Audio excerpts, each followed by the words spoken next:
Oren, you get these. We're live. All right. Welcome back. Episode 3. Recording in progress.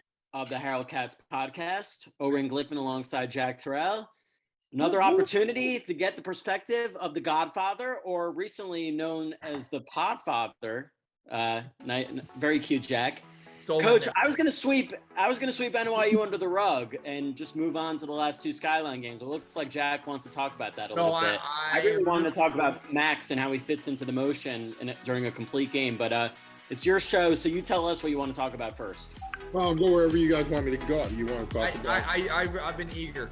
Call me selfish, but I've been super Jack, eager. We can get. Look, before we start, it's only one day, but I did tell you that all the Max fans had no idea what we were about, and then and he was going to change all that, and he did exactly that.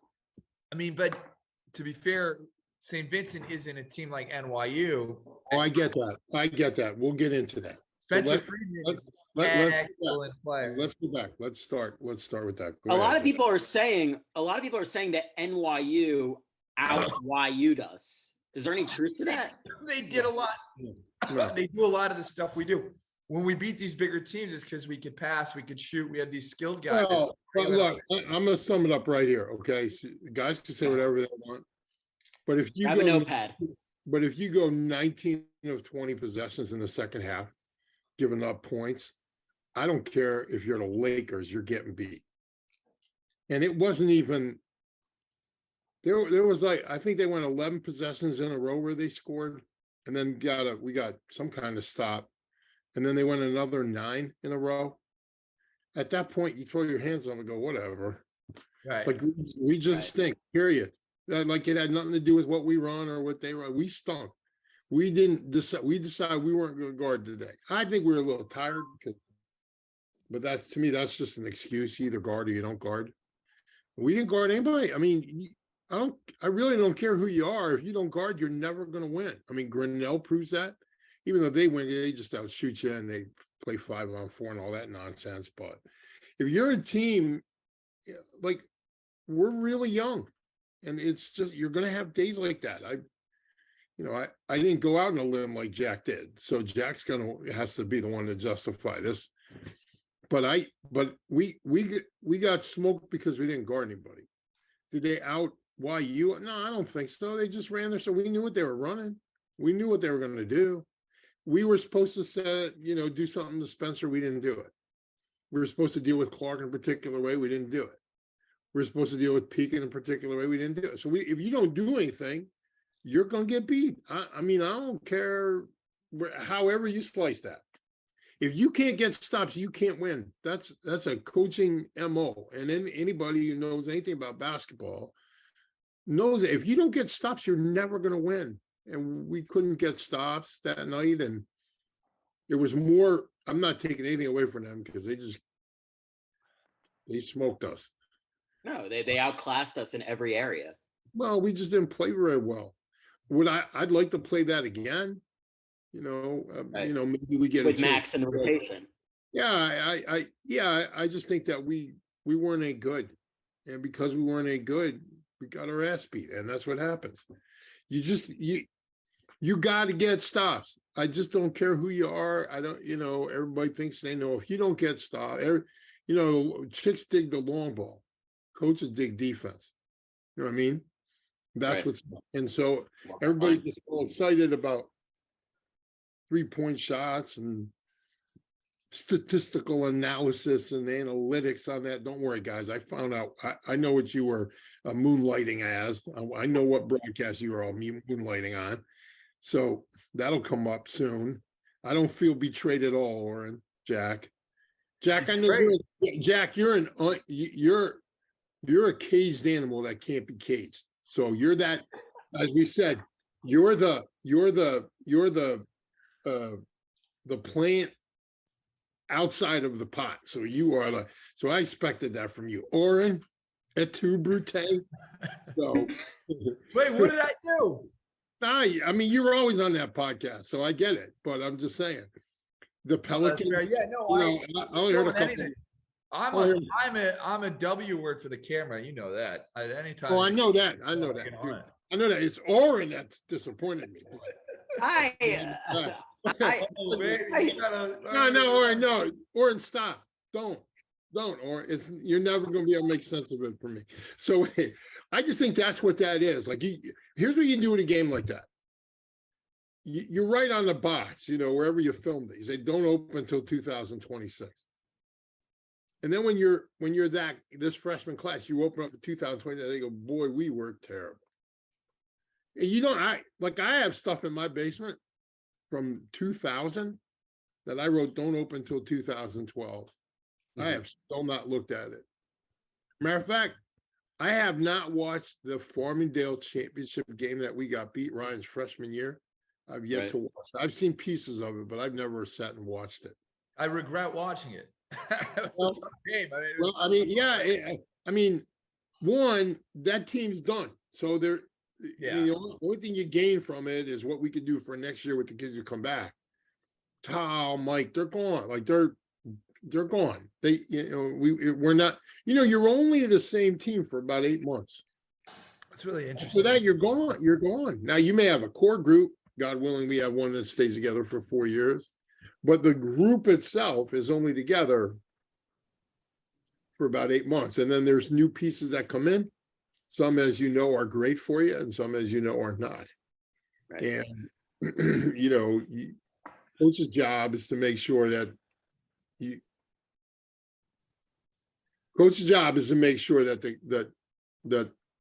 the ones who are great are the ones with the voice, and the ones who are not don't have anything to say. Listen, I think you make a very good point. Talking, we every episode we've gone over and over again about how young and youthful the team is, right. And I think you made a point of it. That NYU game was slapped right in the middle of some important skyline games, and this team is so young that they're not right now. They're not able to handle all these games clustered together. Will that be a different story though in February when the stakes are much higher? Well, let's put it this way. I mean, let's take this is a micro view we're talking about. Let's take the macro view. Okay. In the macro view, we're 5-1. Everything else doesn't matter. NYU is a teachable moment for us. Hey, fellas, you come out and do that pile of dog crap like you did the other day, we're going to get smoked like we did the other day. You understand? So that's the lesson of it. But the bottom line is we're 5-1. Win tomorrow night, you're 6-1. If in fact, and this is hard to do, if in fact you can get tomorrow, now you're 6-1 and you're a half a game off the pace of last year's team. Okay. Wow.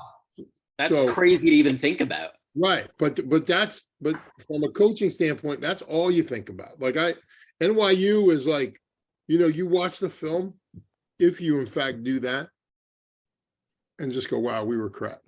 I can even watch it. It's like I said a couple of weeks ago. Like, it's one thing if you go in there and you play well and get beat, you just be like, yeah, well, we were crap. We were dog crap from the beginning to the end. Crap. Yeah. Everything about it was crap. Taking nothing away from them. They came in and punched us in the mouth. And the bottom line is, judging from their schedule, they are the champions of the Skyline Conference. Right? But then let's now go over to UAA. Let's just see how good that Skyline prepared you. Yeah. Right, when they play the likes of Emory and Brandeis. Yeah, in my opinion, I'm not sure they got as prepared as they needed to be by beating up on our league. And the reason I say that is because you played Farmingdale on day one. They never get out to shoot very well. They just haven't, maybe since George was a freshman. Like, they just don't. He messes around with lineups. He does some things. Experiments. Yeah, that's just what he does. I mean, that's what preseason is for. He's not trying to win the NYU game. He's trying to figure out if he can win you understand what I mean? Like, so we're trying to win the NYU game, but in the larger scheme of things, we're not getting an invite. So we only have one goal and that's to win the Skyline. And the best way to do that is to go 5-1. Yeah. You know what I mean? Like Yeah. that, and so that's the approach you have to take. You take that game. Hopefully you learn from it. Guys know that if you don't put the effort in that you're supposed to put the effort into, you're gonna get your ass beat. That's just the way this is. That's how basketball works. What's a realistic ceiling on this, Tim? I had said Skyline since July, and I think that's a fair I thing. think that should still be the goal. No, it's the goal. I was just like, why I'm saying that, it's like, depending on how good we think NYU actually is, like, was it unrealistic to think that we'd come in there and Well, I mean, every game you take the floor, you're trying to win the game. that's true. That's Are we true. good enough to win that? You know, if we had Max from jump, you Right. know, St. Joe, I think we beat Connecticut. Yeah. I think Max is a game changer, and everybody got to see that a little bit. I know y'all Right. on your TV broadcast got all jacked about seeing that a little bit, but The TV Some of broadcast. love some Max. of us, everybody expects the Benji Ritholtz is great. everybody. Benji is great. Everybody expects the Frisch Max. We know he's nowhere near the Frisch Max. He's a whole Oh nother. no, he was at that prep school after Frisch too. He is a whole nother animal. I mean, What was and the first Max guy- like? he was He was good. more of a mid-range guy. He didn't really have a beyond the arc type shot. A little bit. He could shoot a little bit, but he was penetrated. You know, he didn't really. I wouldn't say he didn't guard, but they weren't playing a lot of great. They weren't running a lot of great stuff over there. Daniel Tamir should take my apologies in advance. They weren't running a lot of great stuff, and he was. Well, he was an assistant. Yeah, but I'm saying like they weren't really doing a lot. And Max was a talented player, and we recruited him out of high school. I mean, Yeah. we wanted him out of high school. He was doing different things, and now he's grown into a man. He plays with. I was talking to somebody the other night. He has like a spontaneous combustion calm about him. In other words, he has this Yeah. spontaneous combustion where he can explode and stop on a dime and just kind of get into what we're doing. And he puts a little different element in what we're used to because his handle is what it is. So he has a really good basketball IQ. So when you add that to the fact that he's the best defender we have, let's put it this way. He's the best defender in that. I'm not even sure. Him and Roy are the Roy's a best. pretty good defender. Yeah, he's a real good defender. They're best defenders in that starting lineup. And they hear the difference is everybody's just scratching the surface. There are some things I want to get to in regards to Roy. Remind me. That goes to a bigger conversation that you can be sure we're going to have. I love bigger conversations. About certain someone's and opinions and stuff like that. But Would we want certain someones to come on? no, I don't. Okay, all right. There's just some. Look, if certain someones want to come on, they can, but I don't need like some back of the classroom scratching on a. I don't need that. Okay, yeah, fair enough. This is upper level stuff. Fair This ain't fanboy stuff. So enough. I'm not getting down in the weeds with the fanboys. If they want to come on here, they're welcome to, obviously. But they should just know that it's my show. Good. All right. That's what's up. We got They're sponsors. They're Harold Katz sponsors. on. That is That's true. Sponsors are welcome on here, but there's limitations to how much tolerance I'll have for nonsense from sponsors. And by the way, I see no messages. So if any going live, if anybody's messaging you, whatever, I could care less. So you can be the conduit for all that stuff. And if people want to jump on here, people who are competent or people who are directly involved in what we're talking about, I have no problem with it. Oren. So that's my response to the NYU stuff. Okay. I just think you take that game and you throw it out. Doesn't do it.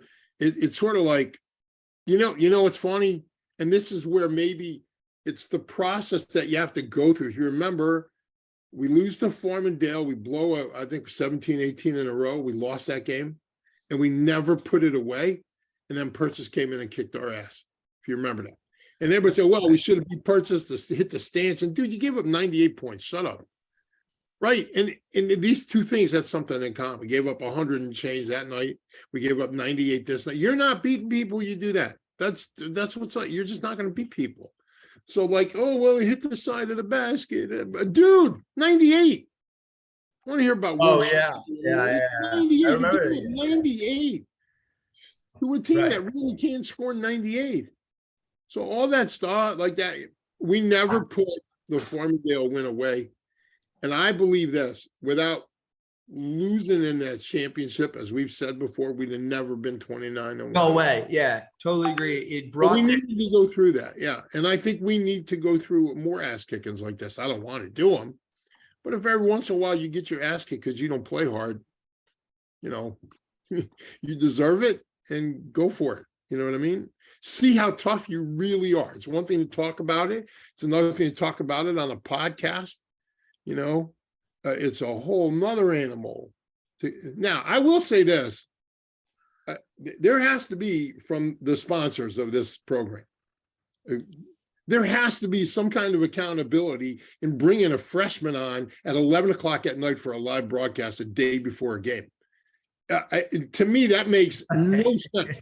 Okay, you want to do that interview? No problem. Do it at 8 o'clock. You could do that. I'm not taking credibility. I'm not saying it was you, but there are some. I was an accomplice. Were you on that, Oren? I was a pawn. I don't do the We're taking credit. We're taking credit. We're trying to do something great here. We're trying to have interesting content. Wait, in my defense, I have a WhatsApp conversation with him afterwards saying, I cannot believe you're still up at this hour. You should be in bed. Hold on. First off, Harold, you got to give us. We can't say no to Zevi Salmon. Are you crazy? Hold on one second. Hold on one second. Wait. Let him have the floor. Hold on one second. Oren, I was only following orders stuff. Our people have heard this before. And it ain't something we're fixing to do. But here's the point. It's 11 o'clock at night. I take responsibility for the loss. Hey, it's 11 o'clock at night. He has to play the next day. It has nothing to do with winning or losing.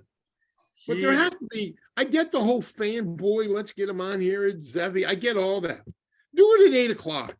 Because he's going to stay up. He's going to say, you know, Tikkun Chatzos. He's going to go over Shir at 12:30. You know, but he's got a game the next day. So this isn't fair. You can't blame the excited fans for jumping at an opportunity. I'm not. I'm just telling the excited fans to do it at 7:30, 8 o'clock. All right. If you can't do it at that time, do it the next day when there's no game the following morning. Take it into consideration.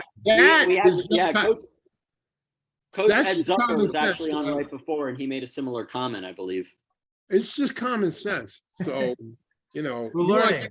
Get Marty Zucker at 11 and get the kid at 9 or whatever. You know what I mean? Like it's just about get David Salmon on his father.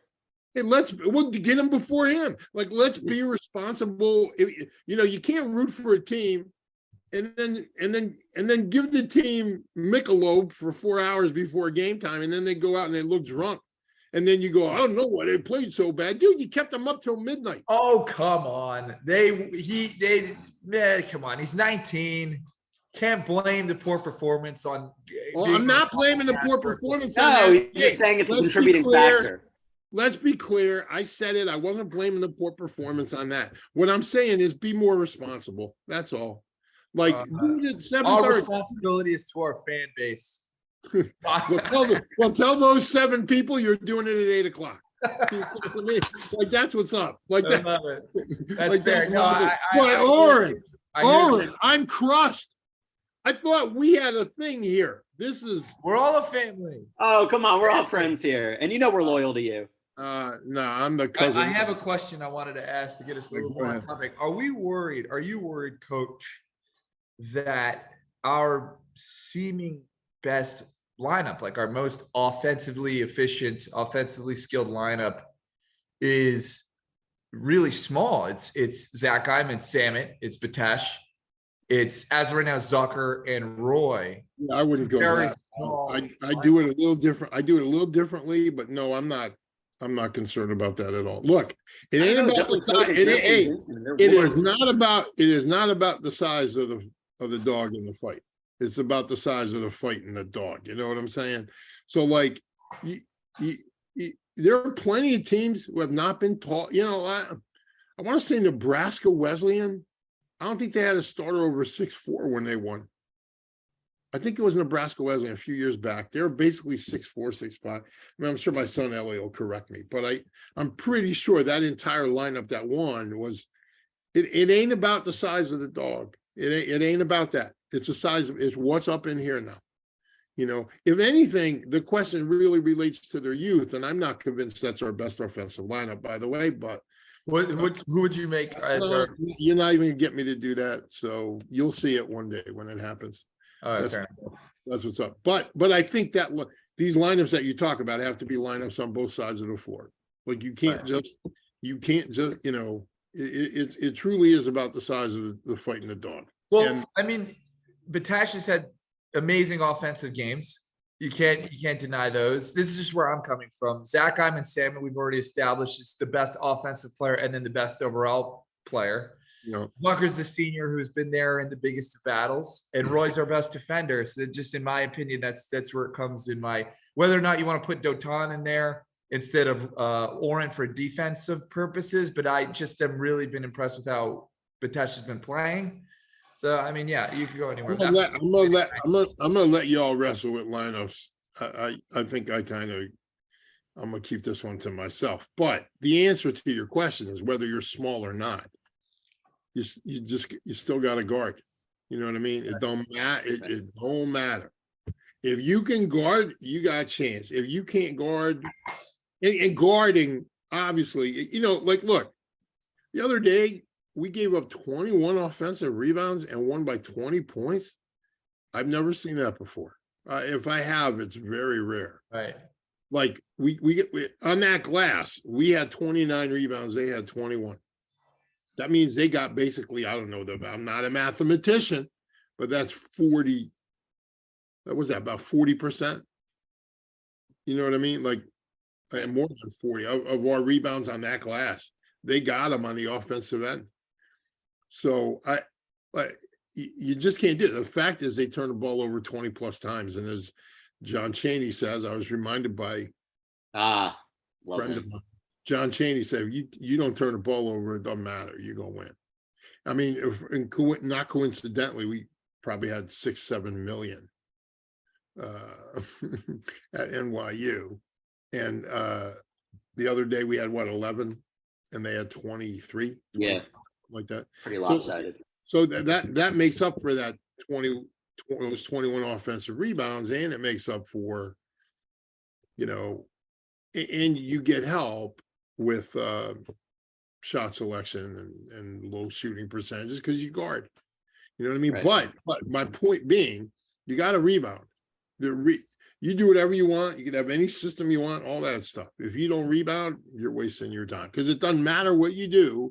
You have to close out every possession. So you're right. It's a little smaller lineup, but it's going to apply more pressure on the perimeter. I do think Oren and Zevi are getting better on the defensive end, which is good. And I think Max will help with that too. Will help those two get better. I don't necessarily think in certain situations that is the best way to go, but whatever it is, you just kind of roll with it. You know what I mean? And you have to compete. I mean, we didn't compete at NYU. You know what I mean? The bottom line is YU's 5-1. That's all that matters. And we can't help who we play. I mean, that's on ours. We can help our other guy. Our in conferences are in conference. We can't help who we play, but I don't mind. I don't mind winning that thing every year. And the answer to your question is, I mean, with a young team like this, if you can somehow find a way to win it, who the hell knows? You might be playing twice in March, 3 times. You don't really know. I think there are pieces. But you roll it out. You roll it out once you get to the jersey. You roll it out. I mean, I also want to make a point that NYU is not the last test of this season. You still have, like, for example, Tufts are coming up. Tufts are only down by 5 at halftime to Harvard. What? Yeah. Like D1. D1 Harvard. Yeah, hold on. Before you guys get all excited, let me explain something to you, okay? We're fanboying out on this one. Yeah, you are, because it's what I like to call idiot math. You know what I mean? It's like We beat you by 10. You lost to them by 7. So I didn't mean it within that context. I know you didn't, but we're going I to beat did. you by 7. We're going to know Jack did. We're going to beat you by 17, or if I did the math correct, whatever it is, right? So that's idiot math, because basketball is all about matchups. And so essentially, Jack, if you go ahead and have to play Williams with the lineup that you want to play, you're going to have to deal with that, because that's 6'10" across the board or whatever. Right. So you're going to have to deal with that. I mean, I'm giving you Williams from a few years ago, but I think they Yeah, have we've been playing him for years. Yeah. Yeah. So like with that line, you're going to have to figure it out. You know what I mean? Or make adjustments thereof. But it's all about matchup. So it could be that Tufts just matched up really well with Harvard. Could be that Harvard was messing around with their lineups. Could be Right, that could be true. You got to understand now. Okay, I'm not saying that the kids playing in the Ivy League aren't any good, because some of them are great. Few went to the league. Jeremy Lin. Yeah, but a lot of our guys, like, it's a non-scholarship school, the Ivy. So you're either paying the tuition at Harvard or you're paying at Yeshiva University. You know what I mean? So the gap is not as wide as you may think it is. I'm not saying that it's not a gap. I'm just saying between. I would agree on Ivies like Dartmouth. I think Harvard is considered like the pristine in terms of basketball. Yeah, Tommy Amaker is a pretty well-respected coach across the D1 spectrum. I mean, Princeton, Harvard, that upper echelon. I'm not saying that they're not great, but I'm just saying Tommy may have just been messing around with lineups. Oh, very well could be. And you know what else? Tufts might be really good too. Like they might really be a 5-point halftime. The game was on ESPN Plus. What did it end up? 15 or? Yeah. Ended up 15. They won by 17. Yeah, okay. So it's like, we're not playing very well. We're getting our feet wet. We're messing with some lineups. We're trying to do new stuff. It's a very good point. It really goes to kind of like a different point. I may as well get into it now. It really goes to like a different point, which is this. I want to address this. Let's hear it. Okay, this elephant in the room, so to speak, because I know exactly where I'm going with this. Let me explain. I was little birdie gave me information about what was going on this betrayal you guys were involved in during the game. And the last thing I want to do is listen to Pelicans talk during a game. I kept telling you. I recused myself in that conversation. I said it. I noticed you were quiet there, Brutus. But hold on. But We're unleashed tonight, my friend. What's that? I want to tell you something, and this is, I'm trying to call it up, so just give me a second here. This is actually kind of okay. So, let's just take, it's funny when everybody's like talking to me about, we got to put the ball screen in or this. No one ever says, hey, let's run what the Knicks run. Let's run what Minnesota's running. Let's run what the Timberwolves are. They don't do that. They go, hey, Golden State, San Antonio. What the hell? Okay, let's be clear. We are talking about 0.0000001% of the population. Basically, if you are an NBA player, let's just say there's 300 million people in America, okay?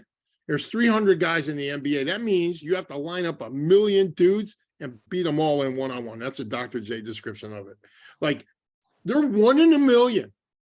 And the analytics people who point to the fact that every pro league is using analytics, I heard that nonsense. Hey, look, the analytics, we are not the pros. We are college. You get that? This is college. You can't take professional numbers and say, hey, we need to do it that way because that's what they do in the pros. And interestingly enough, that's what Golden State does. And as you rightly pointed out, Jack, the 3 of the smartest players ever played basketball are on that team, okay? And so I was talking to two of my players today, John Rosen and Donnie Oken, and my director of basketball operations, Uzi Stern, who's otherwise known as my manager.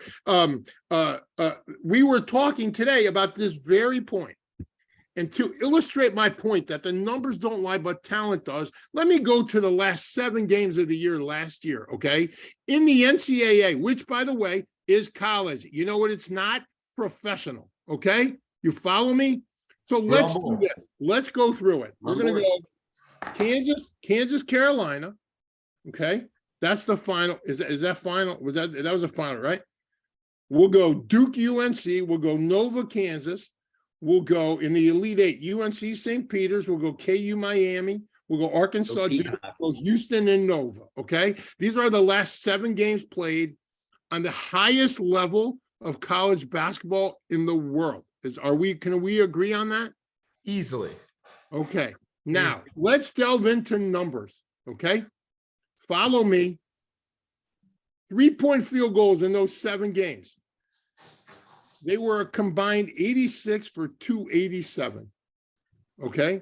Means they shot 38%. No, 30%. It was actually 29.9. They shot 30%. They scored 258 points. Now, of those 258 points, you divide them by 2, and that's 129 shots that you would have to make from 2 points to equal the 258 that you made on 86 shots from 3. You get that? So that's okay. So they had to make 43 more shots from 2 to get to 258, which means they'd have to shoot 45% and go 129 of 287, because that would be, and so you would go 129 divided by the 287 attempts, and you come up with 45% from the floor from 2. You get it? Mm-hmm. Okay, to match what they did in the 80s, right? You get it, to match what they did from 3. Now let's go to 2-point field goals. Same teams. They were 262 for 557, 47% from 2, 524 points, which means they have to make 175 threes to get to 524 points. Okay. Instead of 262 twos, they'd have to make 175 threes to get to 524. You follow me so far? Yes. Okay. Which means they'd have to shoot 31% from 3 to get to 175. 175 divided by 557 attempts. Okay.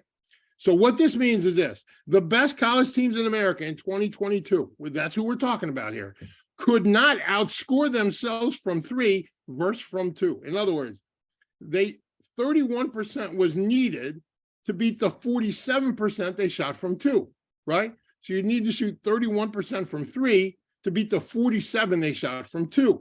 But alas, they shot 29.9. Let's go 30%. But the best college teams in America would outscore themselves from 2 to get to 258 points. 45% needed, and they shot 47%.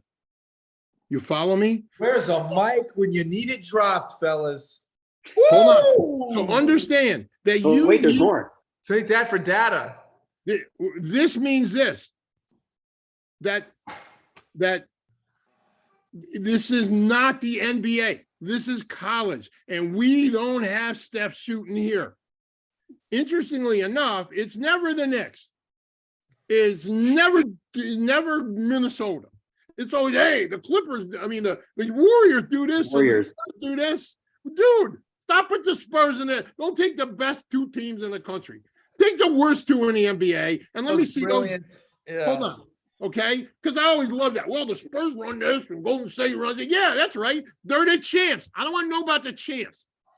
The champs are the champs because of talent. Listen, you say you run whatever you want, but players win. Get plays don't do nothing. Players win. Okay? That's what's up. But the bottom line is that they would have to shoot 31% to match that, and they only shot 30. Right? They'd have to shoot 45. 40, they'd have to shoot 40 higher than 47, and they would have only shot 45. Therefore, this is about talent. And you want to know why they always say Golden State and San Antonio? Because Golden State and San Antonio have the best talent. And you go, well, why don't you just say the Knicks? Huh? Why don't you just tell me Vancouver or whatever, right? Why don't you just tell me those two? Well, The Grizzlies. well, because it's talent. It's talent. Numbers don't lie. Talent does. I don't give I'm trying not to curse, but I don't give a half a crap what the pros do. We are not the pros. I just gave you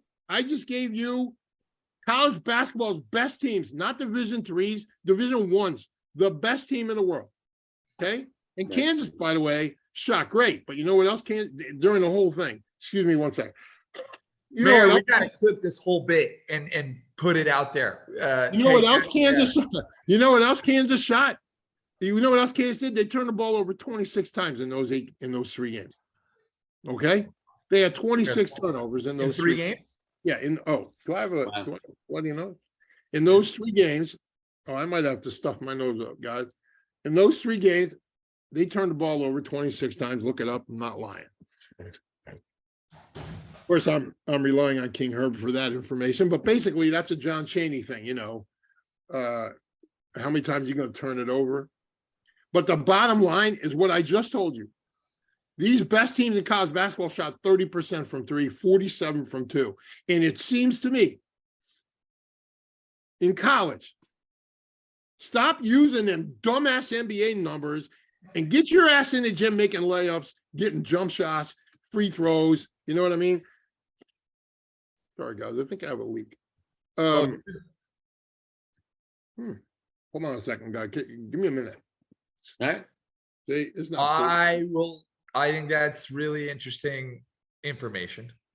But again, It makes a compelling point where if you don't have the capacity to measure and hit the 3 ball at the appropriate clip that look, Jack, I'm not playing Steph, and nobody ever brings up Malik Monk. They bring up Steph and Clay, the best shooting backcourt of all time. we had Malik Monk, this team would be pretty nasty. I'm just saying, if Yeshiva had Malik, yeah, okay. But what I'm saying is, like, they never say Bradley Beal and whoever the hell's running with him, Will Barton. You know what I mean? They just go Bradley Beal. Bradley Beal's playing with who? Who's he playing with? Like, what did they shoot when John Wall was there? And why didn't anybody go, you got to run sets that the Wizards run? What? No, because the Wizards suck, because it's a talent-based argument. And you can say all you want about numbers. Now, let me get to another thing. I love it. 40 years, all that nonsense, everybody's adopted it, late adopted. I'm not non-analytics guy. You know what I mean? Some of them make sense. Okay. The way I look at numbers is a little different, but What you just did was analytics, by the way. I know it was. I used analytics to upslug analytics. Disprove analytics. Exactly right.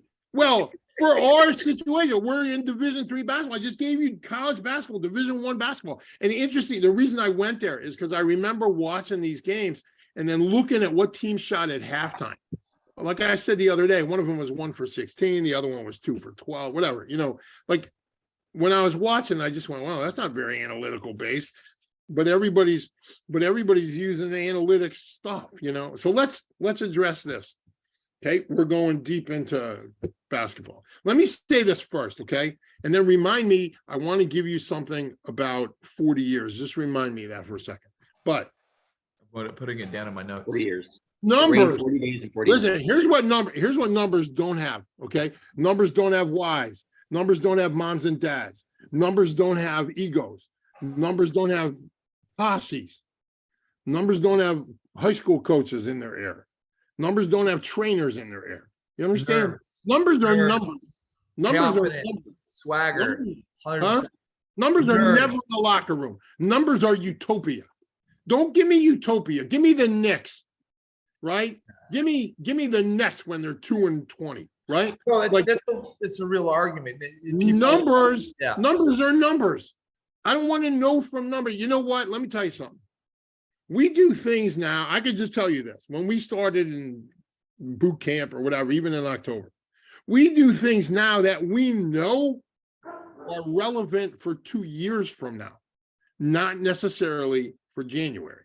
You get that? So you're in charge of a locker room. You're building a program, which I must add, before Ryan Turell got there, we ended up going where we wanted to go. Now, Ryan helped us go further. That was the whole point.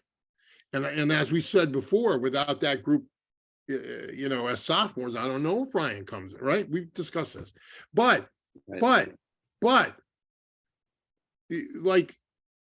and by the way, we were running, or our numbers were an analyst's dream, because we were 53 from the floor, Right. we were 42 from three.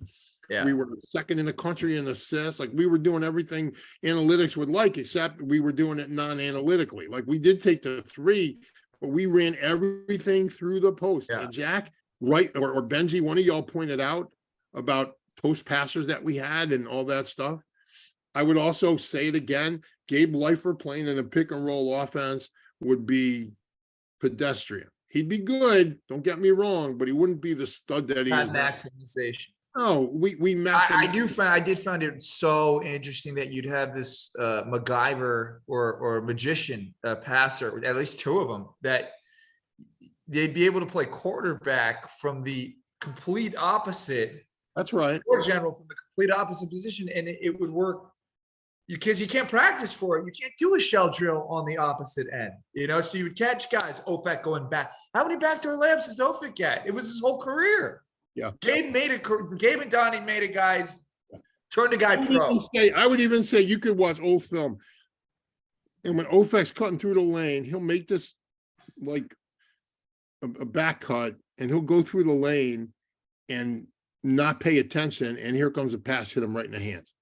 Like, he's going through it, like, I'm just running, and Donnie hit him right there like that, and over, oh crap, layup or foul. Magic Johnson, I don't know if you ever read the book, the one that the Showtime show was based off, is a great book. I forget the name of it, whatever, the Showtime book. That Magic, when he came in, would see angles that Worthy wasn't ready for yet, Coop wasn't ready for it, and he'd hit these guys on the head. Yeah, I had a player who did that. I had a player who did that too. Like, you have to be prepared for that. But that's what happened. Huh? His name was Goodman. Yeah, he was pretty good. And so like, guys would hit us, and they had to learn to play with him too. That's the same thing that happened. So he had to learn to play with those guys too, because they were kind of Magicians. fast passing big men in America. Now that's, or let me say this, the best passing post players in America. And the reason I say this because, and I'm talking about all three divisions. One, because most teams didn't play back to the basket anymore, because they were going analytically. Right. And by the way, there's a nonsense to that too, because how many teams did we get in foul trouble with Gabe and Donnie in there and Ryan? All the time. All the time. So analytics tells you don't play outside, don't play in the post. And we're sitting here going, yeah, that's all we're going to start in the post. Like, come on and guard. Now all of a sudden we start working on the second string guy, who the reason he's the second string guy is because he ain't the first string guy. But the first string guy is now in foul trouble. You understand? Yeah. So that's just a but. So here you have these, every professional team, dude, I want to hear about what the pros do. Let me tell you one thing about the NBA, okay?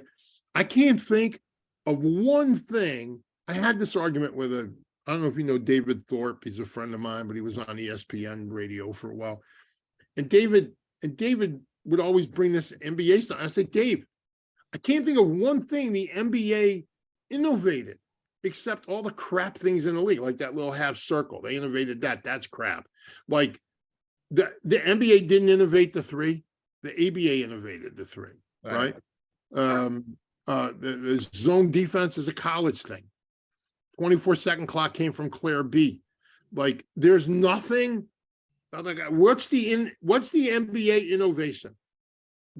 Everything got stolen from high school or college. Matter of fact, I would even argue this: San Antonio is running pop stuff from when he was in Cal, whatever the hell it was, when he was in Division III. He says it. I'm just running my Division III stuff here in the NBA. So that's what Steve Kerr did. He just took it and went up there. So they're running Division III stuff because the NBA is not an innovative league. The triangle was taken from Next winter. Yo, matter of fact, hold on a second. Italy. Hold on. No, it wasn't. Hold on.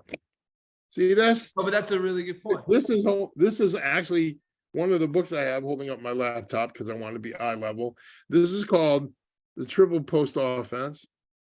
And let's see if you can see who the author is Tex Winter. Yeah. Tex Winter. I think well, obviously one of the most successful offense in the modern era. I mean, obviously, it's 10 championships. Michael Jordan in it, and Shaq and Kobe. So True. yeah. So like that's he ran into Kansas State. Like that's a college offense. Yeah. That's a college offense that they took to the NBA. The NBA is not. What innovative thing? I don't like. Somebody can tell me. I think it's because you need to be innovative to make it to that level, and then implement that innovation. But you're everything is so like they have to do the right thing. They can't take the big swing. So like a lot of things that they are trying out in the NBA, a 4-point line or whatever, they'll throw it at the G League. They'll throw it at this league. They'll take it from a coach who's doing something interesting in college and then implement. And the NBA will never be able to do something that you would think that these great coaches, for the game. But you would think these great coaches at that level would be innovative. Instead, they're all cookie cutter. All running the same damn thing. And the only two who are not are Pop and Steve Kerr. And Kerr's running with Pop talk. Right. That's what I'm telling you. And so I can't tell you. Listen, I'll say this 1,000 times. I heard the ball screen conversation, okay? And I'm going to tell you this. If you told me, and it has something to do with ball to the action to the ball, and I'll explain it. But if you told me that I get to blitz Ryan Turell on a ball screen and let Matan Zucker or Eitan Halpert or Ofek Reef try to beat me, 100 out of 100, as long as I can get that ball out that bastard's hands, I'm good. You know what I mean? That is a good. I get everybody's doing it. But the NBA is not a bring the ball to the action league. The NBA is bring the action to the ball league. And everybody wants us to bring the action to the ball when I don't know. Oren, do quick math. What's our record in the last 100 games? Like, just do the math. What do we win? 85 of them? Like, probably only have like 4 and losses. like, and by the way, y'all know what you got when you got here.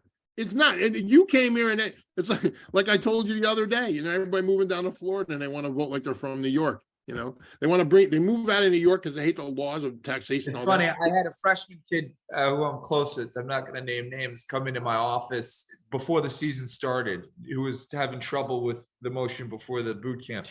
I'm not going to say who, but he said like, any chance, you think they'll switch it up? I said, buddy, they ain't switching it up for Ryan. They ain't switching it up for Gabe. They ain't switching it up for you, my friend. Here to stay. Get on board or get out. Sarah Lawrence has positions open. Get on board or get out. Yeah, you can go anywhere in the skyline. It's available.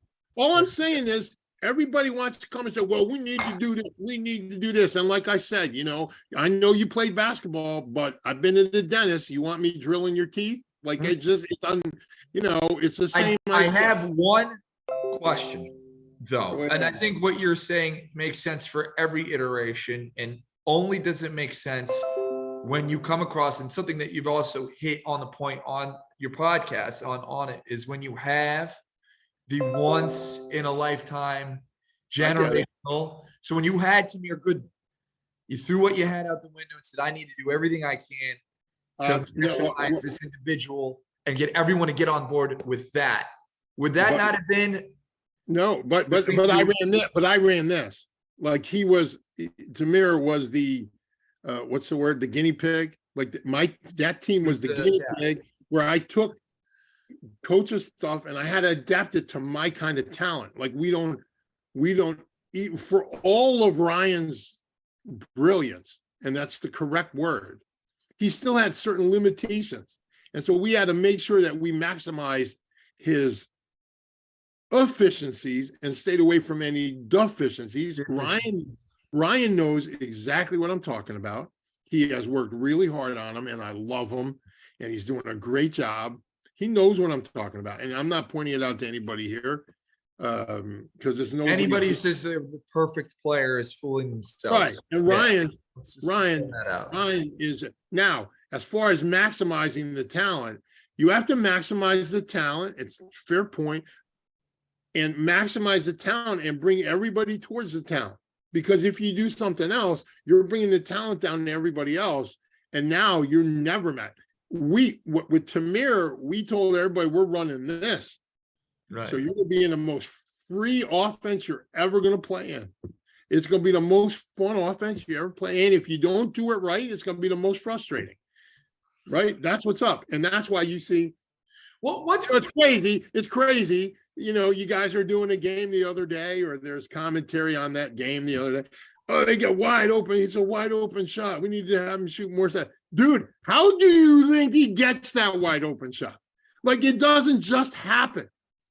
You know, like there's a reason guys are getting open looks. There's a reason that Oren gets open looks, and I mean wide open looks. wide open? Okay, there's a reason why he gets it.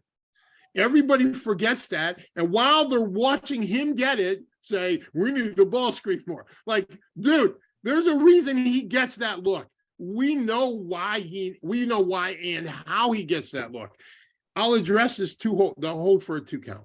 Okay, the hold for a 2 count is not just a post touch. I know Benji, it's not just for the post touch. In other words, we are bringing the ball to the action. Okay, we're not bringing the action to the ball. So in your basic pick and roll offense, you're bringing everybody to the ball. You're bringing more defense to the ball. You're bringing shooters, leaving them standing in the corner. That's innovative. You stand here. You know what I did when I was playing? I would say that to the kid who couldn't shoot, and I tried to get him the ball. So you stand right there. Stand right there. Now they just say it to the guy who can't shoot. You stand right there. Don't move. That's what they're doing to Ryan. Ryan had dummy his game down and playing the G League. Sorry. I am not gonna say anything about that because it's like you can't say it. I'm gonna say it, and the G League wants to come after me. That's what he's standing in the corner. I'm watching. You understand? So I get it. So I get all that.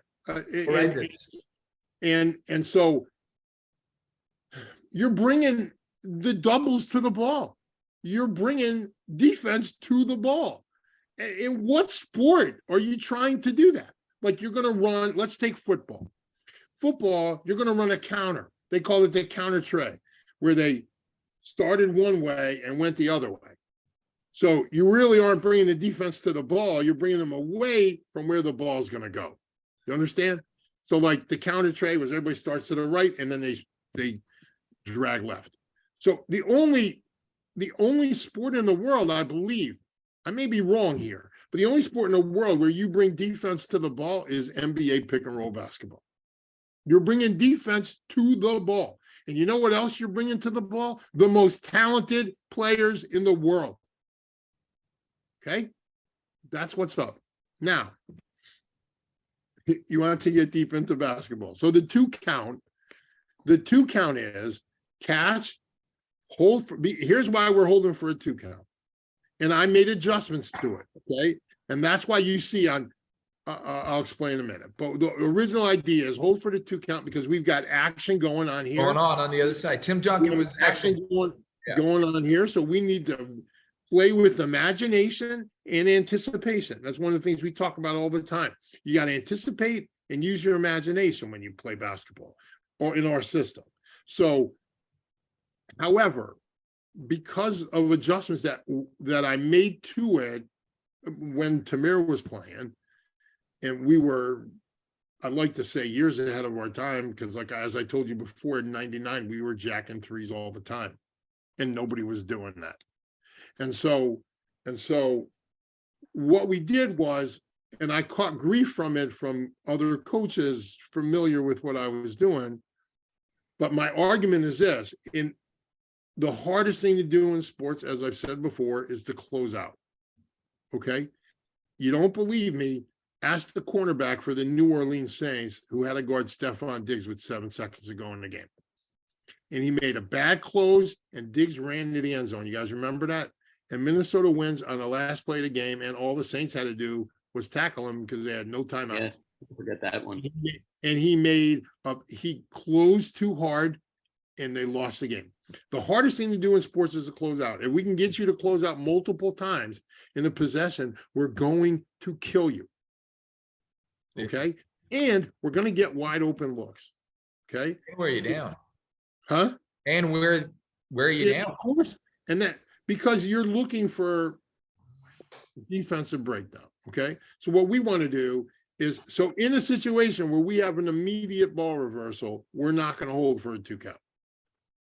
Okay. Of course. We want The that. action's already there. Yeah. All right, so we're bringing the ball to the That action. makes sense. Bring the I ball think to the 2 the count is action. brilliant. Huh? I think the 2 count whole thing should be taught at an elementary level. Hold I the agree with ball. I agree See with the you. action happen. He was And then going make a exactly decision. right. Have your decision made. So many times at Exactly any right. So here now, stay with me. Now I got a guy coming off a down screen. He's popping out. He's wide open here. I'm going to take it from the top, reverse it here. And then I've got other action coming from the opposite way. So now I have a back cut coming the other way. And here comes, I brought the ball to the action over here. And now he's bringing the ball to the action over there. So I bring it to the action mid post extended outside the 3. And he's throwing it to the left, underneath the bucket left side for a back cut layup. We just saw Zevi do it the other day on the right side. So like, that's the idea behind it. And that's what we'll trade the 2 count for. But that's all we'll trade the 2 count for. You understand what I mean? We don't just want to take it and just do crap with it or bring somebody towards it. That's the idea. Now, before I continue on this thought, please bring me back to it, Oren. I want to address this 40 years. Yes. Okay, let You me have it address written down. Yeah. let me address it. Let me address it. I'm going to tell you a story, okay? I'm coaching. Did I tell you this story about the kid with the broken hand? Your second was the player who was your second best player. He No, broke his hand in Turell. No. Story. Yeah. I'm at Goucher College. We're talking about, was that? I don't know if it was, no, I'm at Goucher College 20 years ago or something like that. And we're playing Franklin and Marshall. Okay. They are Division III royalty. Coach of the Year award is named after Glenn Robinson, their head coach. So they are, at the time, they were the Big Dog Robinson? No, different guy. Different Glenn Robinson. They were the best team in America by Sports Illustrated, because that's all you had at that time. Or Street and Smith, that magazine. So I'm watching this kid they got. His name is Duran Searles. He's a freshman. Okay. And Dirk Searles, this is long before analytics, by the way. And Dirk Searles, his brother was a point guard at GW. Okay. So Duran is at F&M, and I put at that time we get videotapes, so I bring like 5 home. You'd have to call a college who they played and ask them to send you film. And then, it wasn't like you could digitize it. You had to get videotape. So I get 5 films of F&M. Okay. We got to go over there to play them. And I mean, they're great. They got a LaSalle transfer. They're great. But I'm watching Searles play, and he's right-handed shooter who is so good in his left hand. I'm like, and then I'm watching a few minutes, and because I'm Talmudically trained, here's what I'm thinking. Whenever he gets ball pressure to backcourt, he goes to his left hand. Why would he do that? So I asked the question like any Talmudic guy would, why? You're right-handed, exactly, Oren. Why would I? So now I watch film with this premise, okay? Why? I'm assuming that every time he gets pressure in the backcourt, he's going to his left hand. I want him to show me that he's not. And I mean, in 5 games, that is all he did. So I go into work and I say to my boss, I say, Coach, we got to put this kid in his right hand. And because he's like that, everything they ran was all entry left side, everything. And righty. He was a righty, but he was so good in his left hand. What does every normal coach do? They put it in the film. They go, yeah, we're going to force it. And then they go, yeah, we can't force him left because he's so great in his left hand. Kal v'chomer, he's got to be great in his right hand. Right. But I didn't take that for granted. And I went, let me see if, because that's how my brain works. Let's see if, like, why isn't he going to his right? Okay. So we finally get to play him. We're going to move them from the left side to the right side. And we're going to make them have to do that. So we pressured Durant in the backcourt and we beat them. Okay. Then we play him the next year and we beat him at our place the next year. Then the following year, due to a wonderful scheduling job by my boss, we go to Barbados. And the day after we go to Barbados, we come back and have to play the number 2 team in the country. And half of our guys are still blitzed, you know. So we go, they're drunk or whatever, you know. And so we get beat, but not by a lot. That was his junior year. And then his senior year, he came to our place. We just kicked the crap out of him. And they were top 5 in the country. And he's never played, Glenn never played us again after that. So we're in the layup, you know, we're shaking hands after the game because I'm not going to tell him this before this year. And every year we did the same thing to him and they struggle with us. And I say to him, Durant, did you break your right hand? And he said, I did. I fell off a skateboard when I was a kid. And I said, did you break your arm? And he says, I did. I said, was it your right arm? He said, it was. I said, I bet you were in the gym every day. He says, yeah, I was. I just worked with my left hand. I said, I saw that on film. He said he did it when he was like 8 years old. So I said to him, I saw that on film. He said, what? I said, I saw on film. That's what our success against you has been about. So I say that story for this point. I did not need analytics to tell me he couldn't play in his left hand, in his right hand. I didn't need it. Because I had this. All analytics is going to do is verify my thought process at that point. There was no analytics. And we still don't really, I mean, we'll use it every once in a while to check a premise that we might have. But I never needed analytics to tell me what my basketball brain and my eyes already knew.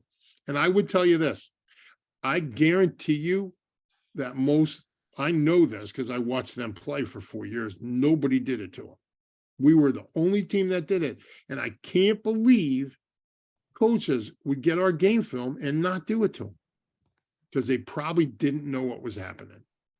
I mean, nobody did it. Not Hopkins, who was in their league, not Washington College, who was competitive, not Gettysburg, who was competitive. None of them did it. Muhlenberg, I couldn't believe it, but not my problem. You understand? I know, so I don't need analytics to tell me what my eyes already know. And you're going to tell me what lineup works best. I already know what lineup works best. For Roy, okay?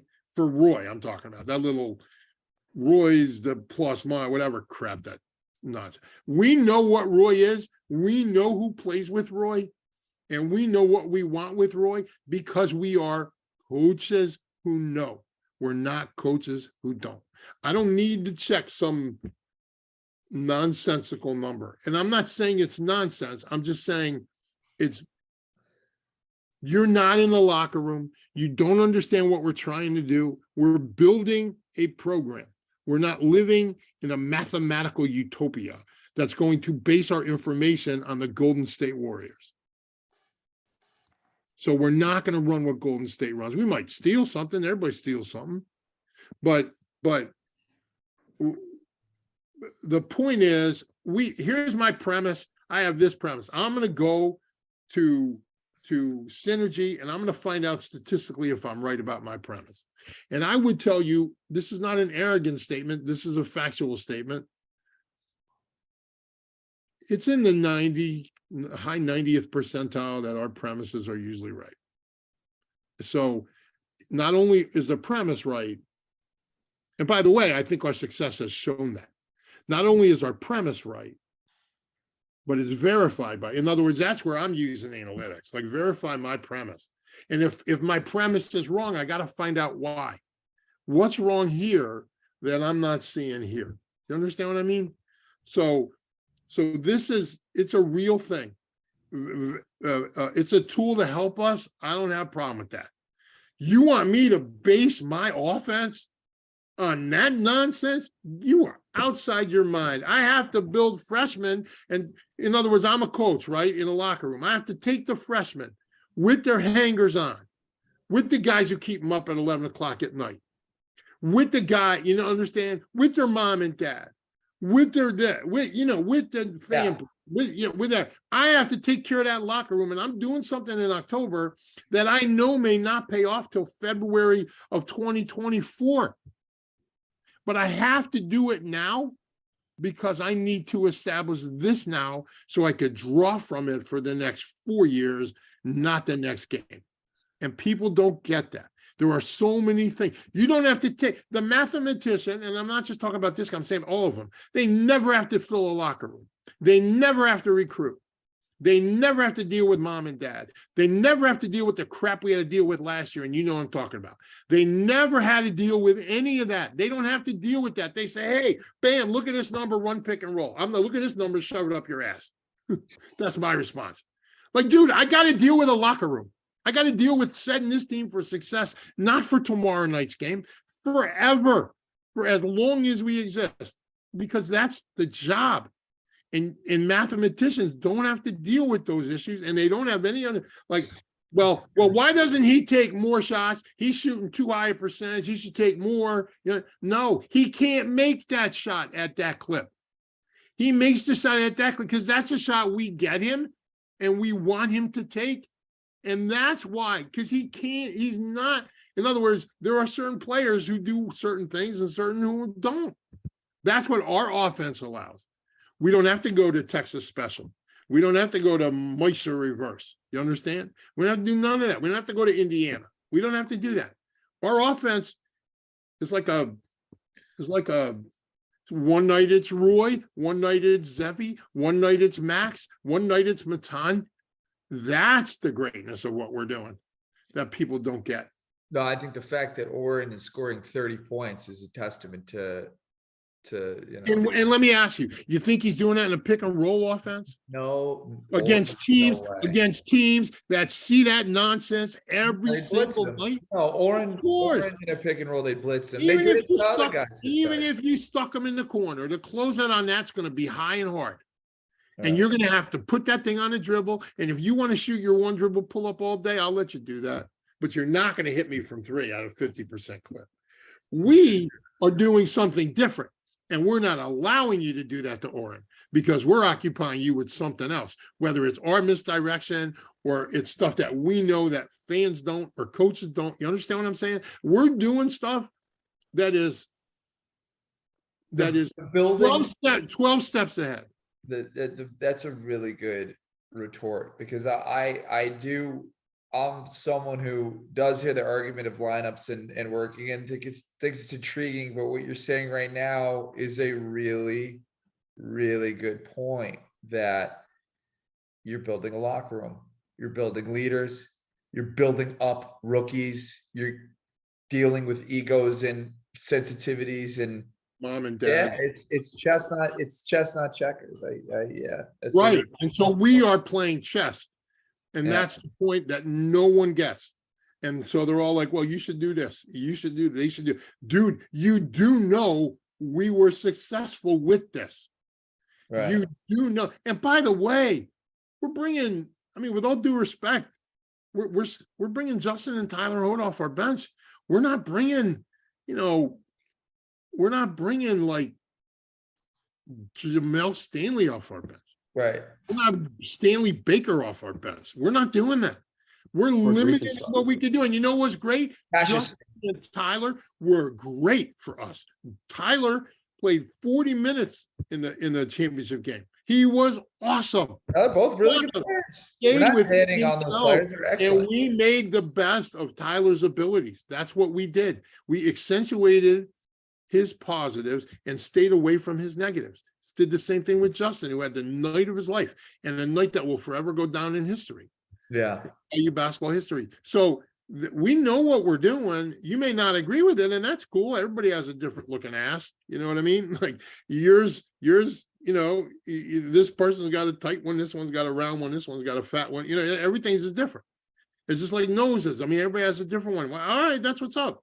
The problem is you're not running this basketball team. Elliot is. That's what's up. And so believe me, for those who don't think we've had discussions on this issue, you're crazy. You have no idea. On ball screening and all that stuff, we've gone through it a million times. And I would point out, like I did before, that in Ryan's junior year, we put in from the triple post, which I love.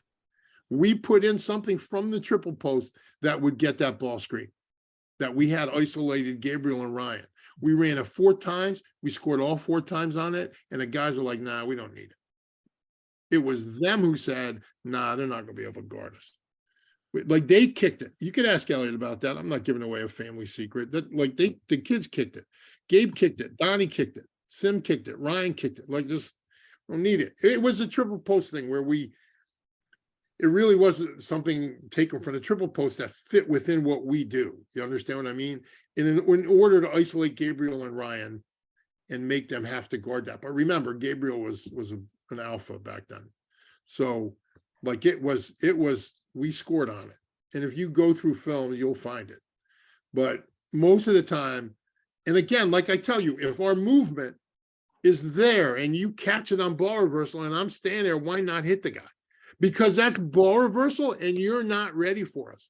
So you can't necessarily bring the defense to the ball, if you know what I'm saying. It's not always available. So that's a good screen. I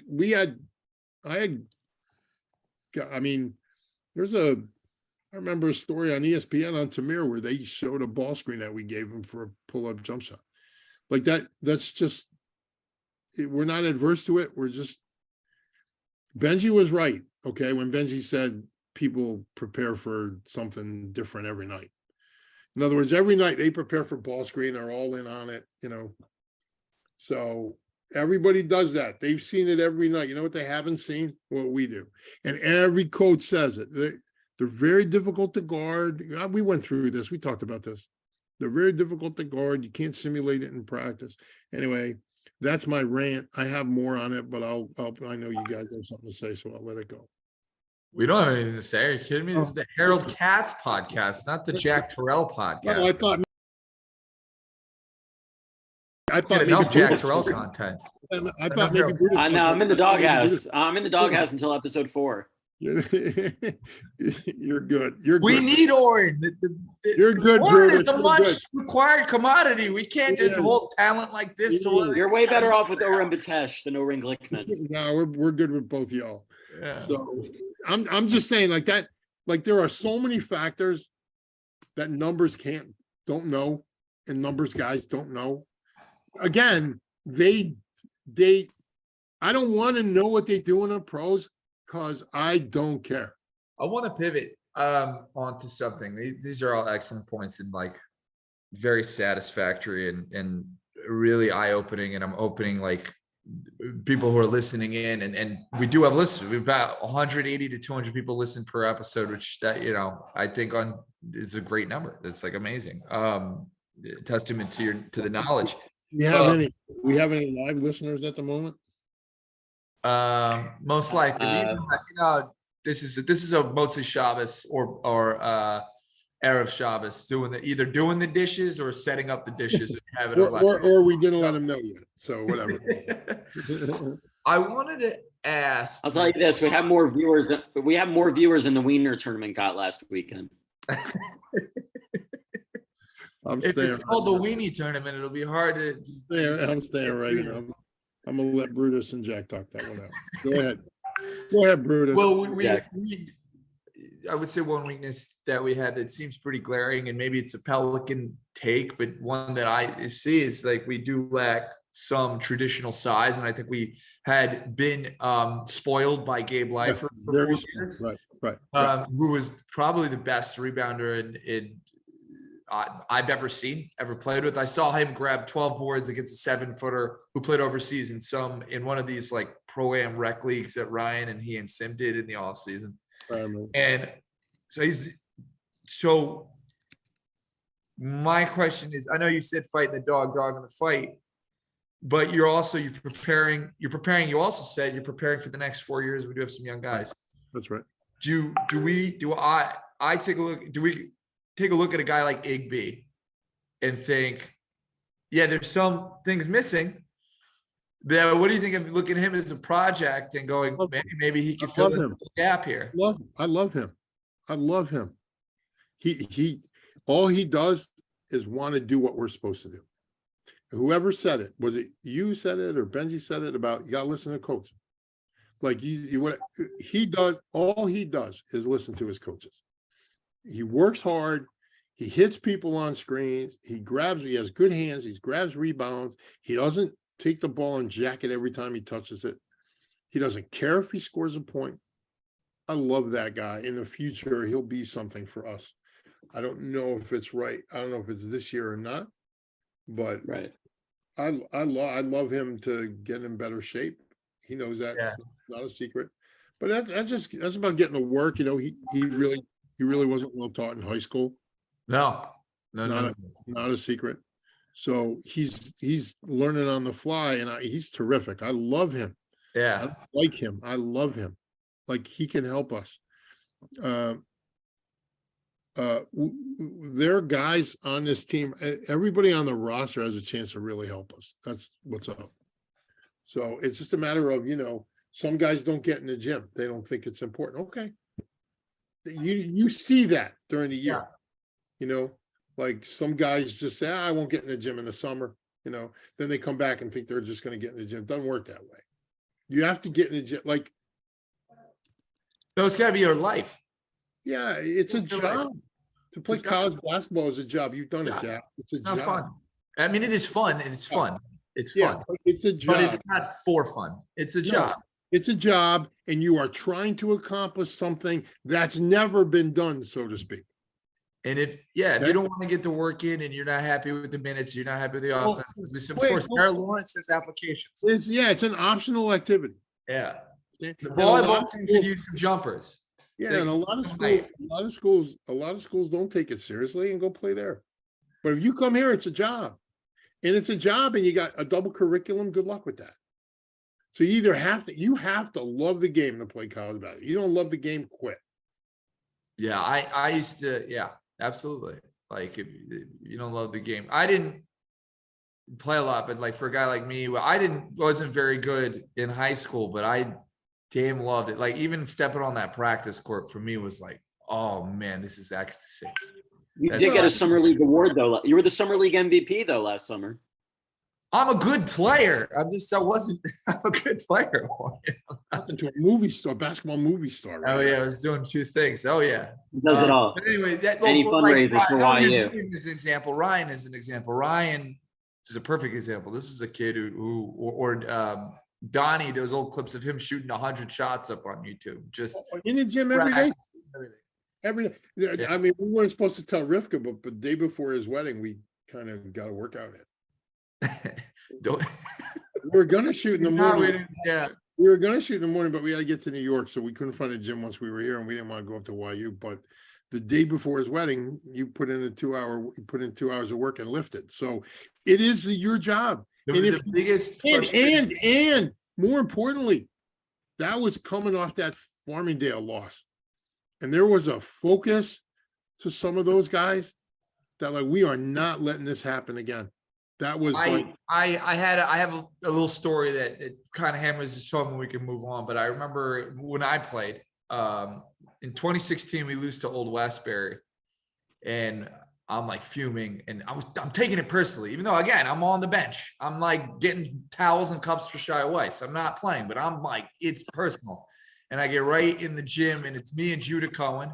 And we're doing shots and rebounding. It just goes to show how Judah, guy 5'9", was as good as he was. He was in the gym right after the game.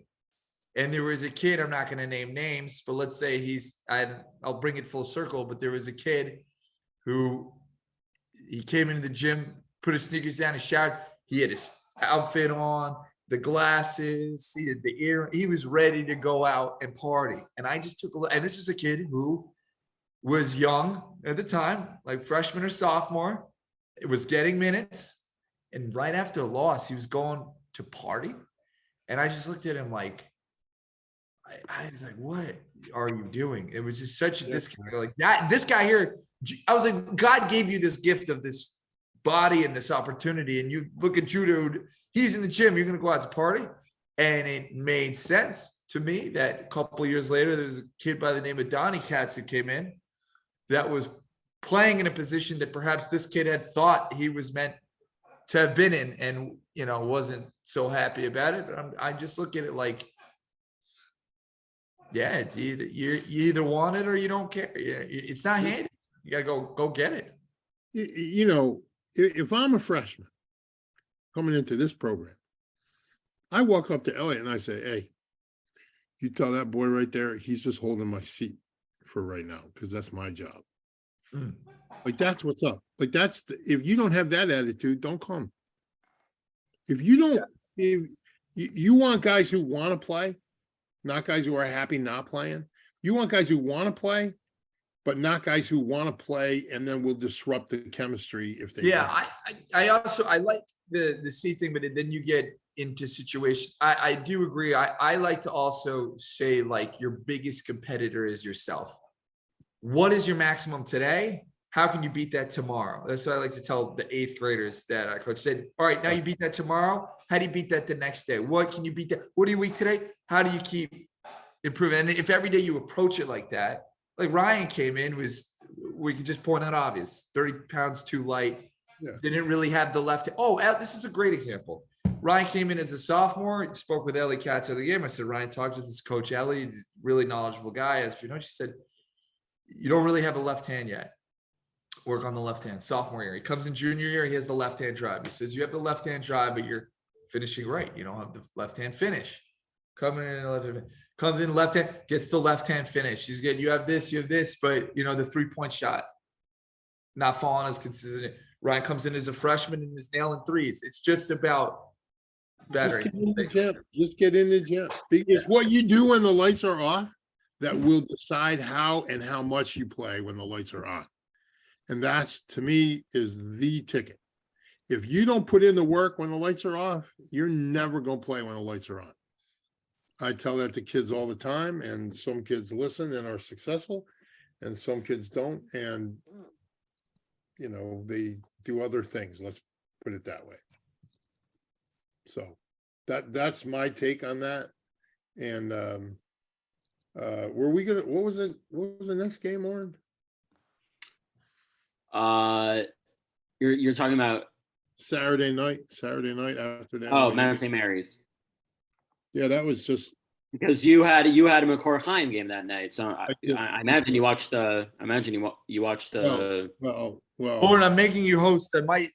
I am in LA, so I might need to. I'll pass the buck over and just to continue on. I might need dinner with my uncle, but continue. This is golden. Yeah.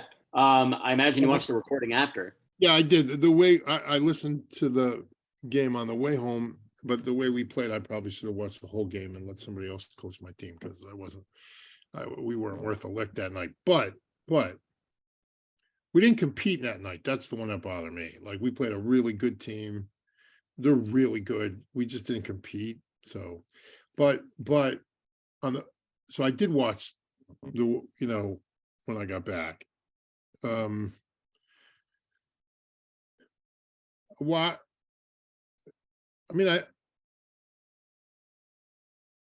Dotan single-handedly won the game, I think. Like, with everything that's going on, like, we didn't start to pull away until Dotan. Right. Anytime the Mount went on some type of spurt, Dotan would make a big shot or make a big play. Yes. And then he had like 2 or 3 minutes where he just dominated both sides of the floor. So that, you know, they kind of ran a little bit of a match up here. I'm trying to remember what they did. It's been a long week for me. But what was open was the baseline, and when we finally got it, and I think we went through Dotan to get it, or Matan to get it, we killed them on the baseline. But that's what I mean. Like, Roy had a great night that night. So like one night it's Roy, one night it's another guy. You know, the thing is that your best players are going to get the most opportunities in this offense. This is the way it is. Sometimes they like let's just take Zevi 2 nights ago when they go box on him. So he they went box and we subbed in Oren. That was just brilliant move, and it was a way to go. And we kind of hung in there for a while, and then they eventually had to get out of that box because they were losing by so much.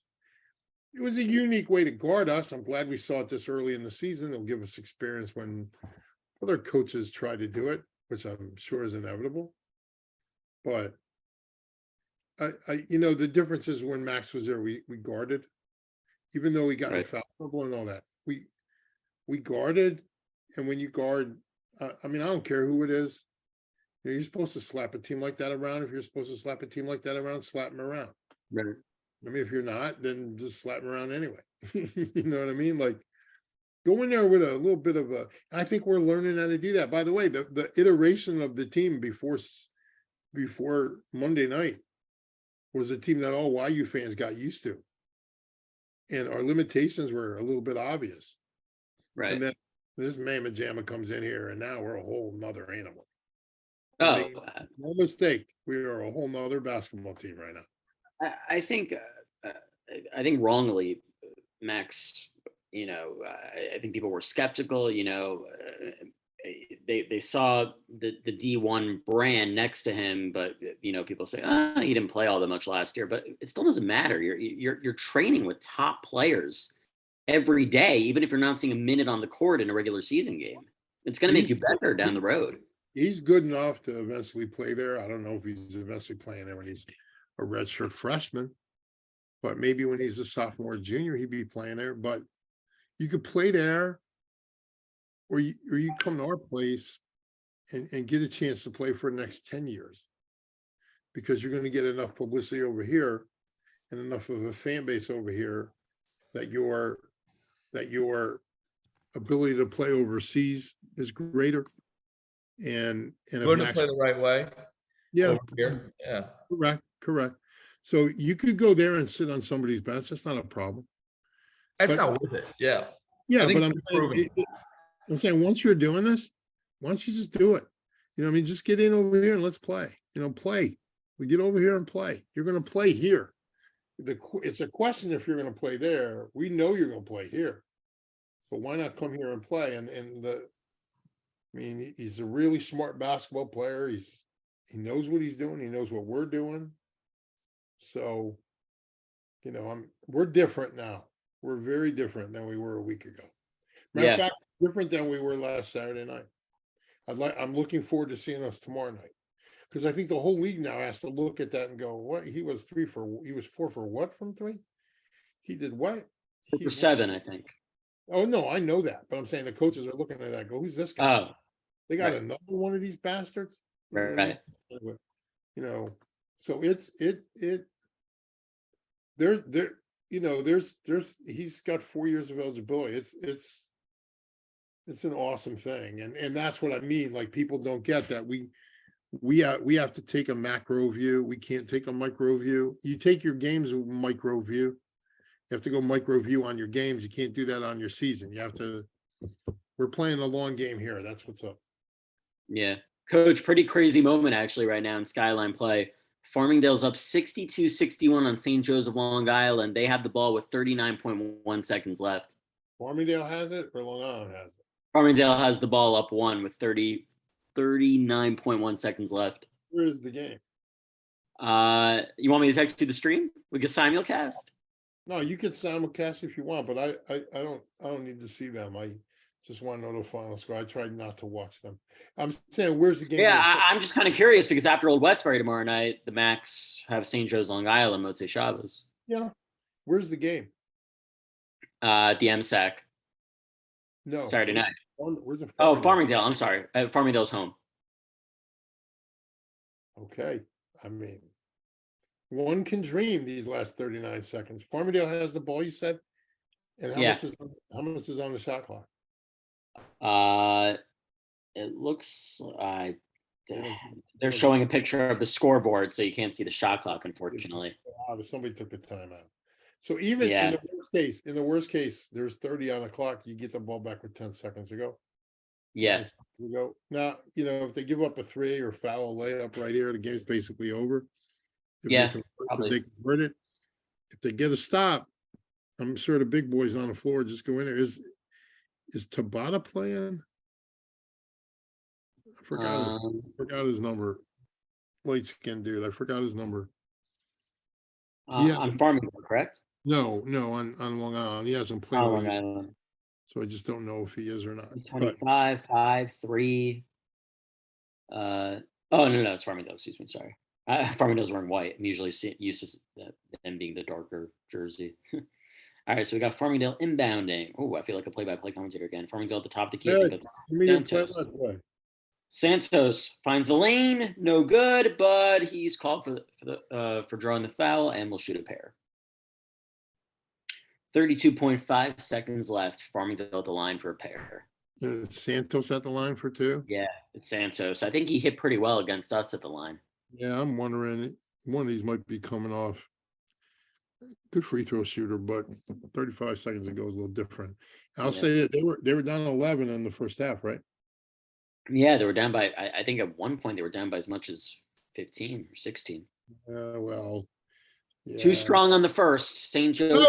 Who called? I didn't even need analytics to tell you that. Because he's actually pretty good. Our very gracious Mayor Wiesel on the ones and twos actually is putting the stream on right now. I can't see it. How do I do that? I just if you click on Mayor's thing and you pin it, you can watch it right here. Okay, let's see what we got. Thank you, Mayor. Yeah, and I'm actually behind now on my stream. Okay. So it looks like he missed both. St. Joe's missed, and then they had to foul Farmingdale again. So Farmingdale's going back to the line. Whoa. He missed both? Yeah, and now you're seeing right now on Mayor's picture. All right, now it's a 2-point game. 15 seconds left. Is this what's his name? It's a little. I wanted to ask before, and go ahead. We could get it on this pod, but it was super interested in. Go ahead, Jack. I had heard that about like what it was like learning from Bobby Knight, what that experience was. And we would talk so much. We always ended off with the Tamir thing, but I think I'd like really be interested in knowing about you and your experiences with one of the. I try not to talk about it because it's Is it a secret? I don't know if it was a secret. No, well, it kind of was till you just let it out the bag. Wow, a ball screen. Who'd have thought that? We could edit it out. Wow. They could edit it. Oh, you don't have to edit it out. Did they?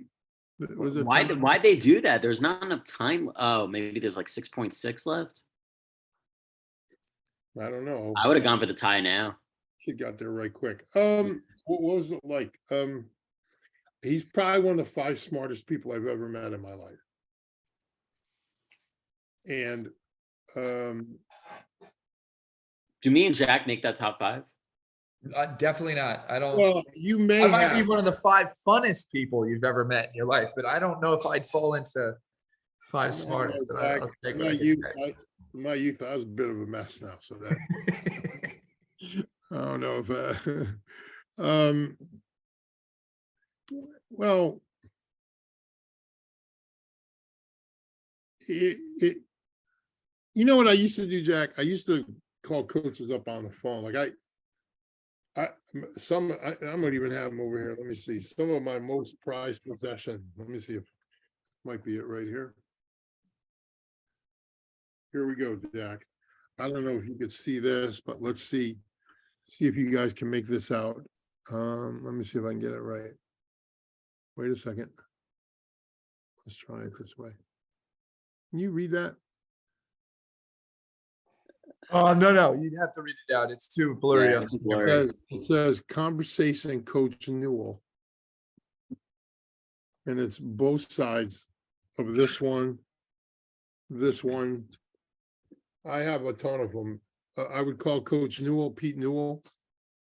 For those who don't know Pete Newell, and this might be new to somebody in California, but Coach Newell, the last 8 times they played John Wooden. The last 8 times they played each other, Coach Newell beat him 8 times. The last 8 times he was coaching that league. So Coach Newell, probably probably smartest basketball coach I've ever met. Him and Coach Knight. But Coach Newell was brilliant. He gave so much of his time. You know, I was like dying for a conversation. So I just called coaches. I don't want to, I feel bad dropping names. I just called coaches. I didn't meet Coach like that. I met Coach at his own basketball camp. And then I think they got this. yeah, game over. Ooh. Yeah, Oh, nothing's here. Game yeah. over. Take it off. Take it off. I don't want to watch this nonsense anymore. All right. Farmingdale survived. They blew it. They blew it. Yeah. So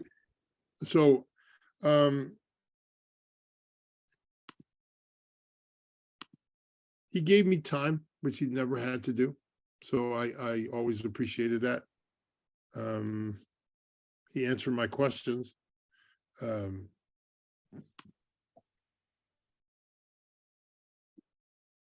That's all I'll say about that. I don't really want to get into it too much, but We can respect that. I don't always talk about it. I usually never talk about it because, you know, I'm a loud guy and everybody always kind of,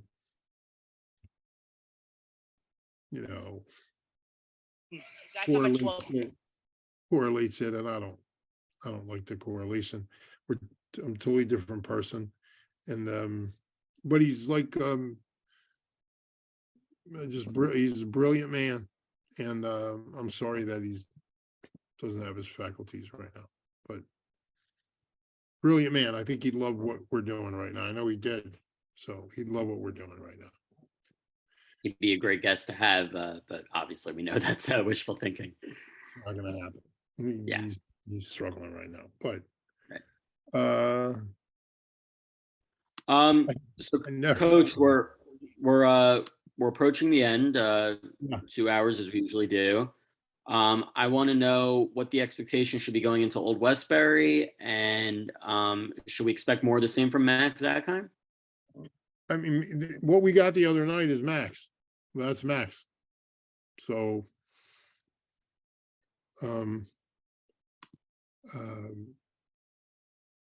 yeah, we should expect the same from Max. I think some guys are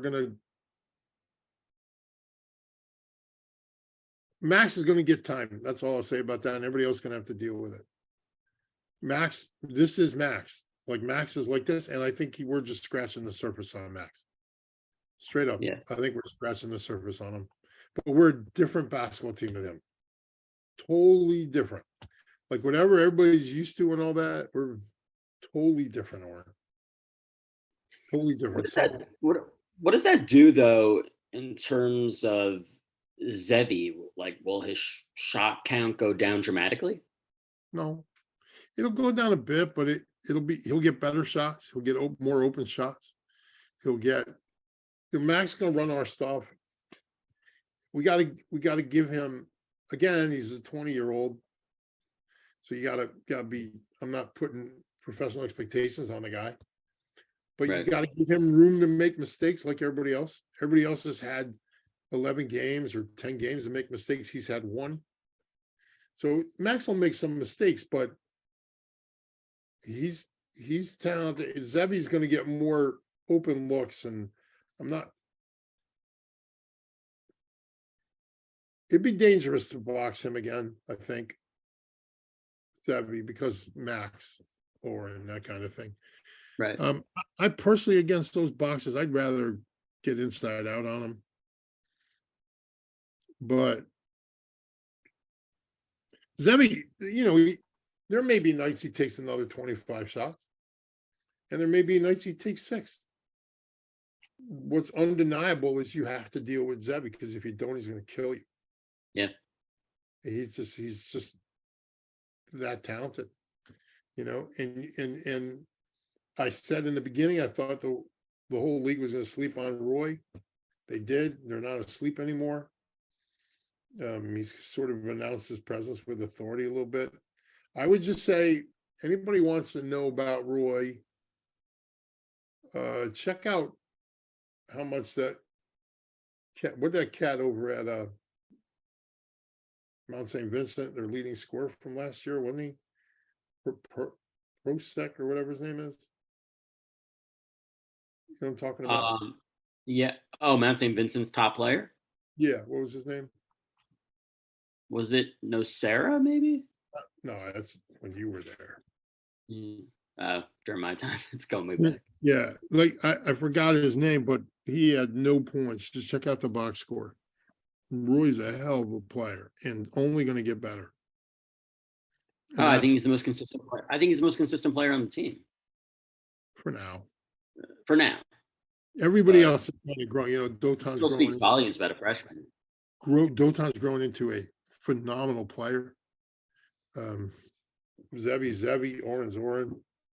Gob is Gob. I think Gob's playing great. Best basketball of his Yeah. life. Got that Baltimore fighting spirit in him. Got something in him. He's like that boy number 11. He don't want no piece of Gob. He's got the most passion on that team, hands down. He gets after you. He's no joke. He's so into it. I caught up with his high school coach the other night, Coach Krieger. Was that right? What Coach Krieger Yeah. have to say? At the tournament, he just I said Gob is getting minutes. He said, how's he doing? I said, when he's feeling that 3-point shot, it's a beautiful rainbow. Did you go to the game Saturday night?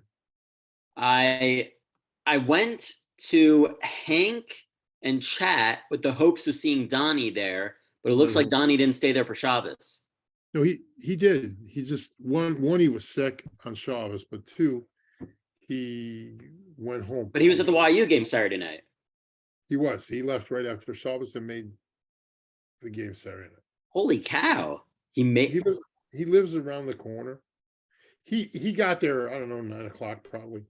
He was a few minutes late. But you're saying he was in Baltimore for Shabbos, and then yeah, he was at our house. Oh wow! And he made it on time for the YU game. Wow. I'm not going to talk about any law breaking on this. No, Donnie's a straight shooter. I'm just impressed. That's all. But anyway, I was actually surprised. There was a school that won, Boyar. I didn't know much. Out of Israel. Yeah, I didn't know much about them. But they looked pretty good. They looked pretty good in the final against Yavne Dallas. Yeah, I mean, didn't Yavne piss that game away or something? Yeah, they had a big lead that kept evaporating and evaporating. I think also, I think there have been other Israeli schools that have been trying to make inroads with these American basketball tournaments. I don't know if you remember Richard Charlotte, but wasn't he doing some consulting for an Israeli school, trying to get them more involved in American tournaments? Yeah, he may have. I know Boyers come every year for the last however many years.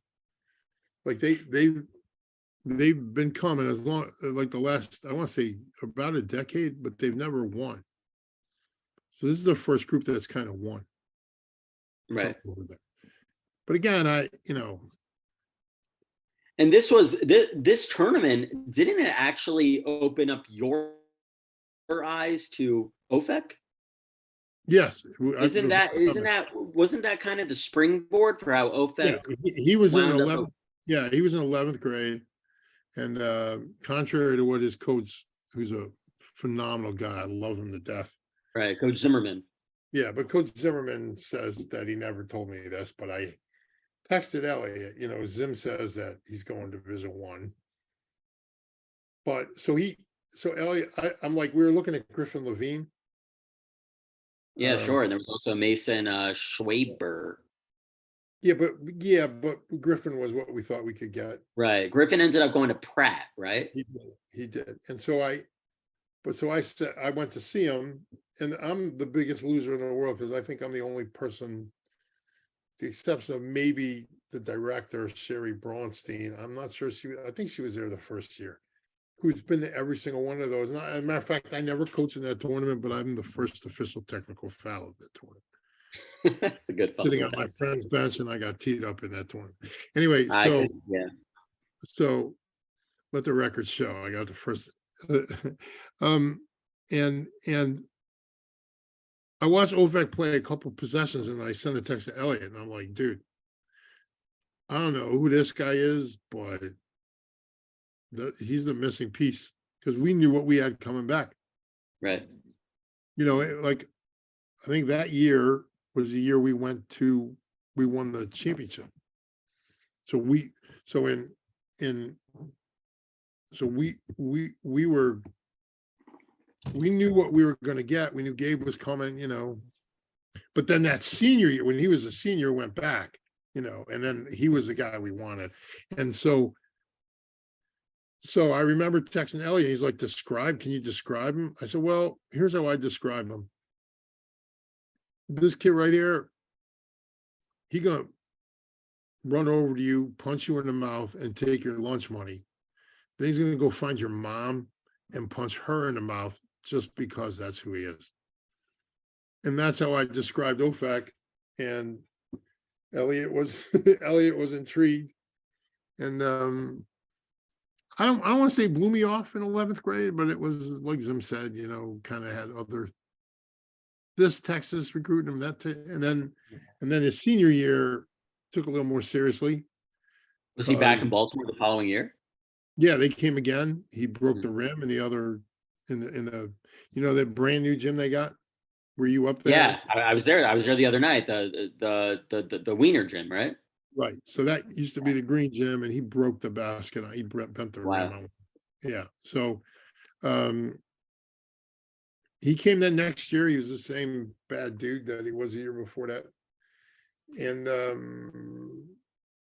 arranged a trip for him to come see YU. And I think Donnie and maybe Ryan showed him around. I want to say. Maybe it was Donnie and Sam. I don't remember. Rofa could tell you, obviously, but and then he was like we knew what we had that year now, his senior year. That's the year we lose to Farmingdale. If he's there, we never lose to them.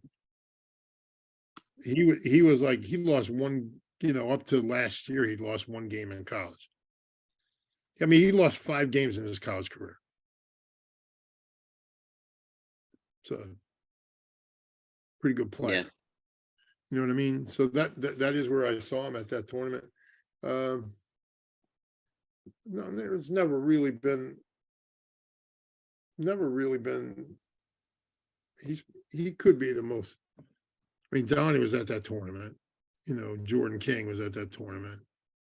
Yeah. A couple kids from the Heschel. Shelby was there at that tournament. You know, I saw Shelby at that tournament. But he's one of the best kids ever playing that tournament. So,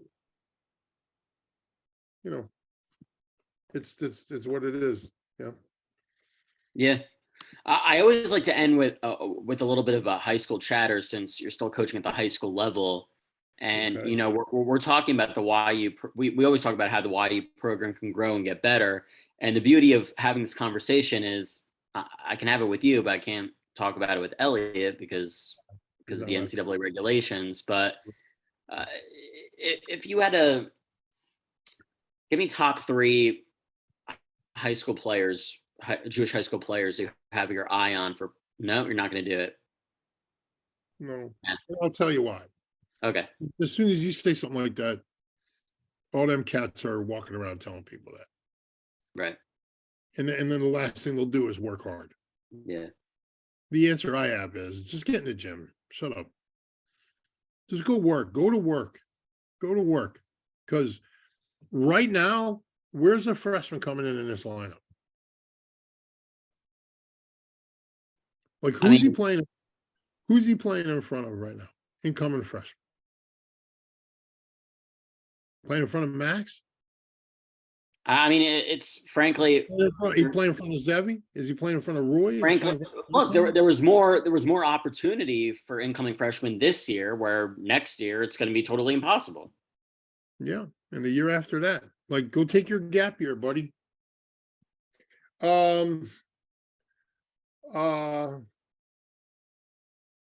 I'm not even sure there's 3, Oren. Wow. Like you know what the problem is right now with kids? They all want superstar treatment without superstar effort. Mhm. You know what I mean? They're like, that's what they want. We're raised. I mean, they don't have expectations. Expectations bother them. You know, I tell my guys all the time, one of whom I know is listening to this thing right now. I'm going to expect things from you. That's what's up. Yeah. That's expectation is the ticket. And a lot of guys don't want to do the work, Oren. That's a sad fact of Jewish basketball right now. Well, some guys do it. Most kids are like, nah, I'm going to play PlayStation or, you know, and then they want to know why they don't get playing time or why they didn't get recruited. You didn't get recruited. You didn't do the work. If you're Snapchatting and you're Twittering and you're doing whatever the hell these things are called, and you're not in the gym, or if you're taking pictures of yourself working out. Now, the guy I want is the guy who doesn't do that. I get, you know, you want to do it because, you know, you want it for your own edification or whatever like that, what I got to work on and stuff. But you're putting it on your Snapchat and your Twitter and your Instagram. The hell are you doing, dude? Get in the gym and work. Stop being a Right. model. I mean, Like I don't want to see some high school kids work out. I just don't want to see it. Most of them are depressing. yeah. It's like they think they're working hard. And then you get them in the gym for 10 minutes and they're dying. Yeah. You could ask my guys, maybe if the guy who texted me is still listening, maybe he could tell you what 21 is like and doing 5 of those in a day. Yeah. Listen, 21 particular drill that we do, you know, you want to work, or if you want to work hard, you know, most guys have no idea what it's like to work hard. They think they do, and they have no clue. Go ahead. I'm sorry, I interrupted you. No, I think you're totally on the ball. I've known Zevi Semer for 5 years, and throughout high school, he would. I think he had a platform, and he would promote. I think he would post a lot of videos of him in the gym and shoot arounds. And Zevi's totally off social media these days. So Right, good for him. Because I honestly think if you're a basketball player or any kid, get the hell off social media. But you know what your boss is going to do? The first thing your boss is going to do when you apply for a job, he's going to go to your Twitter account. Then he's going to hit up your Instagram. Then he's going to try to find your Snapchat or whatever other stupid thing you're on. Facebook. I don't even know if that's still a thing. MySpace, you know, like, and he's going to go, how can I hire you? Why did you put out something this stupid? When in your mind did you think this was a good idea to write that? You know what I mean? You go, well, I was a kid. Well, you were a dumb kid and you had no, I tell kids all the time, get the hell off social media. Just get off. It does absolutely nothing for you. Okay? You might pick up a girl here and there, but it ain't the girl you're going to want to be with. Right? So get off of social media. It doesn't do you any good. Like if you're a teenager, you can only get in trouble on social media. And you end up spending your day like this. This is how you spend your day, just like that. Yeah. And you get lost in the abyss of nonsense. And you get lost in the abyss of nonsense. Like I mean, I have access to it, so I check it every once in a while just to see. But I'm almost never on Twitter. Never on Facebook. I just find you end up being in a Facebook discussion for 5 days and then you realize you're both entrenched in what you're thinking anyway. So you just wasted 5 days of your life with nonsense. You know, so you could be. For all you high school players out there listening, listening to Coach Katz, more work on the court, less work on social media. Absolutely. And by the way, if you don't think coaches look at your Twitter or your whatever, you're crazy. You're crazy. You're crazy. Get in the classroom, keep your grades up, and make yourself recruitable. Instead of doing all this pure stupidity on social media. It's I don't know a coach in the world that's happy his guys are on Twitter. I mean, maybe there are. I never met them. Yeah. But they're happy their kids on Twitter or Instagram or Snapchat. I don't know anybody in the world. And what kind of person do you want to be? Like, what? Why do you want? Like, what's the point of it? Like, what? Stop following the crowd. Get in the gym and get to work. If you want to be a player, if you don't want to be a player, I get it. But you just don't get basketball jobs. You have to earn them. Yeah. Ain't gonna earn them on Twitter and Instagram. Get in the gym, shut up, get in the gym. Stop paying your trainer $1 million to put you through an obstacle course, because they got a cone here and a cone there. And, it's like a bunch of, forget that. Give me game situations, because you know what? Cones don't move defensively. You know what I mean? Like, you're dribbling around a chair. Well, that chair ain't going nowhere. The guy checking you, he's all over you. Chair ain't got no hands. Chair ain't slapping at you. You know what I mean? Like, get in there, get physical, get to work, and challenge yourself, because kids don't even know how to do that. They don't know how to challenge themselves. So get somebody who's going to challenge you, not somebody who's going to steal money from your parents with 14 different dribbling drills with 2 balls. Guess what? You only have 1 ball in the game. Get somebody to teach you how to get open off a down screen. Get somebody to teach you how to get open off a back screen. Get somebody to teach you what a curl is, a flash cut, a straight cut. You want to play at YU? Get somebody to teach you how to play man-to-man correctly. Not some nonsense you throw in there when your 2-3 zone gets old because you're down 15. Get somebody to teach you how to guard, because every single kid we get from these G leagues has no clue how to guard. None. Mm-hmm. And we spend half the time getting them to have to learn. And you see it for yourself. Honestly, Max was a good defender in high school. He wasn't great. Like, we knew we were going to have to teach him how to guard. And then he went to prep school in Bryant, and all of a sudden he knows how to guard. Well, hell yeah. You know what I mean? Yeah. But everybody else we got has to work at it. Right? So, and that right there was definition of hard work. Max knew that his game needed some refining after the Yeshiva League, where he wasn't getting tested all that much. Right. Canterbury really took him to that next level. And he became a better player. He's bigger, stronger, faster, but more than anything else, he became a good defender. And so if you're a good defender, this is the bottom line for any kid looking to go to YU. And I'm only talking about YU because I can't talk about other colleges because I have nothing to do with them. If you're looking to go to YU and you can't defend, you're going to waste your freshman year, because you're just going to sit and watch. But if you know how to defend and you can play a little bit, you're going to play right away if you're any good. But if you don't know how to defend, good luck. You're in line. And the guys who put in the time the year before you by sitting and watching because they weren't taught how to defend. Again, this goes back to coach. I think coaches owe this to players, and, they don't get it. And players don't get it from their coaches. Yeah. Coaches are like, I got to win my league, and that's it. And I think it's like people assume that if you kind of bring, like we talked about the other day, a couple weeks ago, if you bring somebody up by raising the level of play and expectation, you're automatically not going to win a championship. You can do both. You can raise a level of play for that kid that you owe, and you can still win a championship. You know what I mean? And so most kids, I can't think of one kid, including Gabriel, that came in from a Yeshiva League team and was able to guard right away. Judah wasn't able to do it. Jamie wasn't able to do it. They had to work at it, and Judah did a great job at it.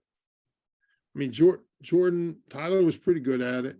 Give him a little credit. Jordan was pretty good at it, but not right away. In other words, Mike Berg too. He was good at it, but they had but remember, Mikey came to YU. He's older, right?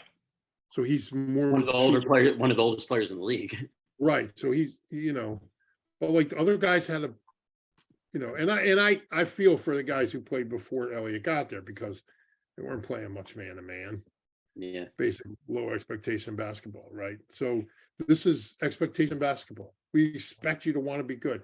Like like I said the other day, if If you're not willing to get in the gym, you're at the wrong program. Because you're not going to play if you're not going to work. Yeah. And there's no guarantee if you do work that you're going to play. You just have to earn it. And if you don't want to compete for a job, you're definitely at the wrong place. Because it's about competition. And you want to know what else is about competition? Every day you go to workplace. Every single day. If you don't compete in the workplace, I mean, you could be in an ivory tower job in some college, you know, no offense, Oren, but no, I'm saying, like, if you get in the marketplace, you have to work and you're going to have to compete. Nowadays, you know, I'll end with this, Oren, because I heard this. Aaron McKee was talking about John Chaney, and he told this story. Guy said, I think he said, my grandfather walked 10 miles to school. My father walked 5 miles to school. I'm driving a Lexus. My son's going to be driving a Ferrari. My grandson is going to be walking 10 miles to school. Because tough times create strong men. Strong men create easy times. Easy times create weak men. Weak men create tough times. That's the circle of what's going on. We are in the midst of living that very example of weak men. And it's our job as coaches, as much as we can, as John Chaney says, to create warriors, guys who are willing to get in there and fight, strong men. I've always felt that was my job anyway. But my wife says that's my new kick. Yeah, that is my new kick, because I think it's a plague. It's a pandemic. Oh, coach he won't play. Shut up. Let's get in the gym. Earn the job. Short, sweet, and to the point. That should be a yearbook quote. Get in the gym, Coach Katz. That's it. Earn the job. Just earn the job. Don't tell me what you're going to do. Show me what you're going to do. Yeah. That's what's up. And that bottom line. And so, great way to close. Great way to close. right. Words of wisdom as always from the Podfather. That's a wrap on episode 3. Thank you, Brutus. Brutus signing out. We'll have episode 4 hopefully sometime in the next week or two. There'll be a simulcast, I believe, for the Old Westbury game tomorrow night for those who are interested. Yeah, I won't be on it or listening. But I'm sure and the game is at Farmingdale for people who want to go to the game. It's not at Old Westbury, just to clarify. I'll actually have to watch online because my high school boys have a big game tomorrow night against the SCR Sting. So big game. Yeah, big game. SCR Sting. What time is that game? I believe it's a 7:30. Can you watch the delayed stream? It's at SAR or Hilo? No, it's at Hilo. Oh, because I know with SAR you couldn't watch the delayed stream. And the YU game is at 8. So, right. SAR is a very good. You got multiple, and then you got the Rams and the Raiders. So what are you going to do, Oren? 3. Coach, I've been at the fantasy playoffs for a while now, so it's all irrelevant. I'm a Rams fan, and I have to suffer through it like everybody else. So. Hey, you can enjoy Hanukkah's coming up. I could buy you a Baker Mayfield jersey. Yeah, well, like I pointed out to my director of player development, Uzi Stern, and my 2 players. Oh, I had a few players in the gym. The Rams have 2 first picks in the draft on their roster, actually, at quarterback, in Matt Stafford and Baker Mayfield. And all I'll say is this: a lot good that's doing for him today. Yeah. So whatever. It's if it keeps the 49ers from getting a quarterback, I'm happy too. But you the 2 things. Anyway, The 2 things that destroyed my life were the Cowboys and the 49ers. Those 2 teams cannot lose enough for me. Yeah. That's all I'll say about that. That's how you close a podcast.